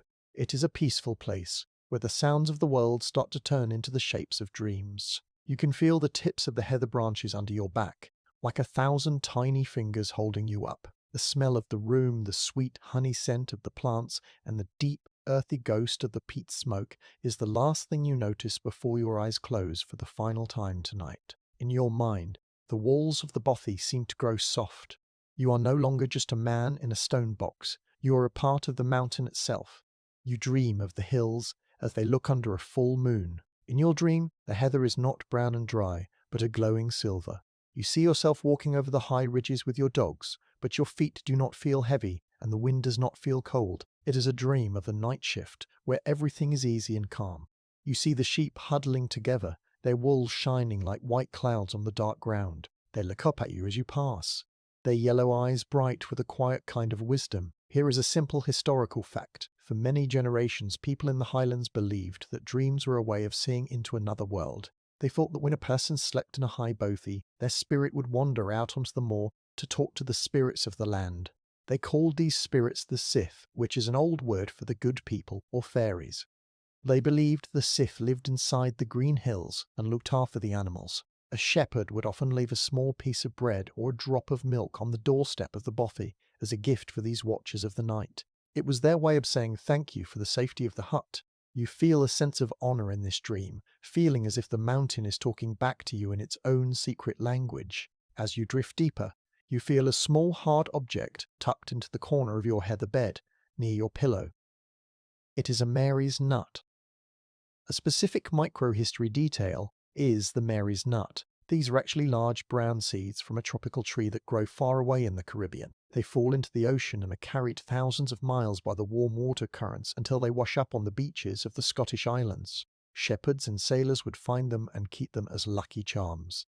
They believed these sea beans had the power to protect a person from fire and to bring good, peaceful dreams. You touch the smooth, woody surface of the nut in your dream. It feels warm and full of the power of the sea. This is a moment of deep atmospheric silence and reflection. In your dream, the silence of the bothy becomes a physical thing. It feels like a soft blue mist that wraps around your head. You stop trying to think or remember. You just let the images float past you. You see the fire in the hearth turning into a tiny sun. You see the blue smoke turning into a ladder that reaches all the way to the stars. It is a very boring dream, with no fast movements or scary noises. It is just a dream of being still.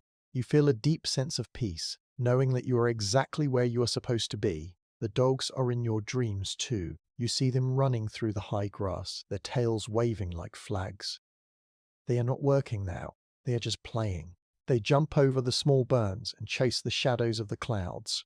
You feel the warmth of their real bodies against your legs in the bed, and it mixes with the image of them in your mind. You realize that the bond between you and your dogs is so strong that it stays alive even when you are asleep.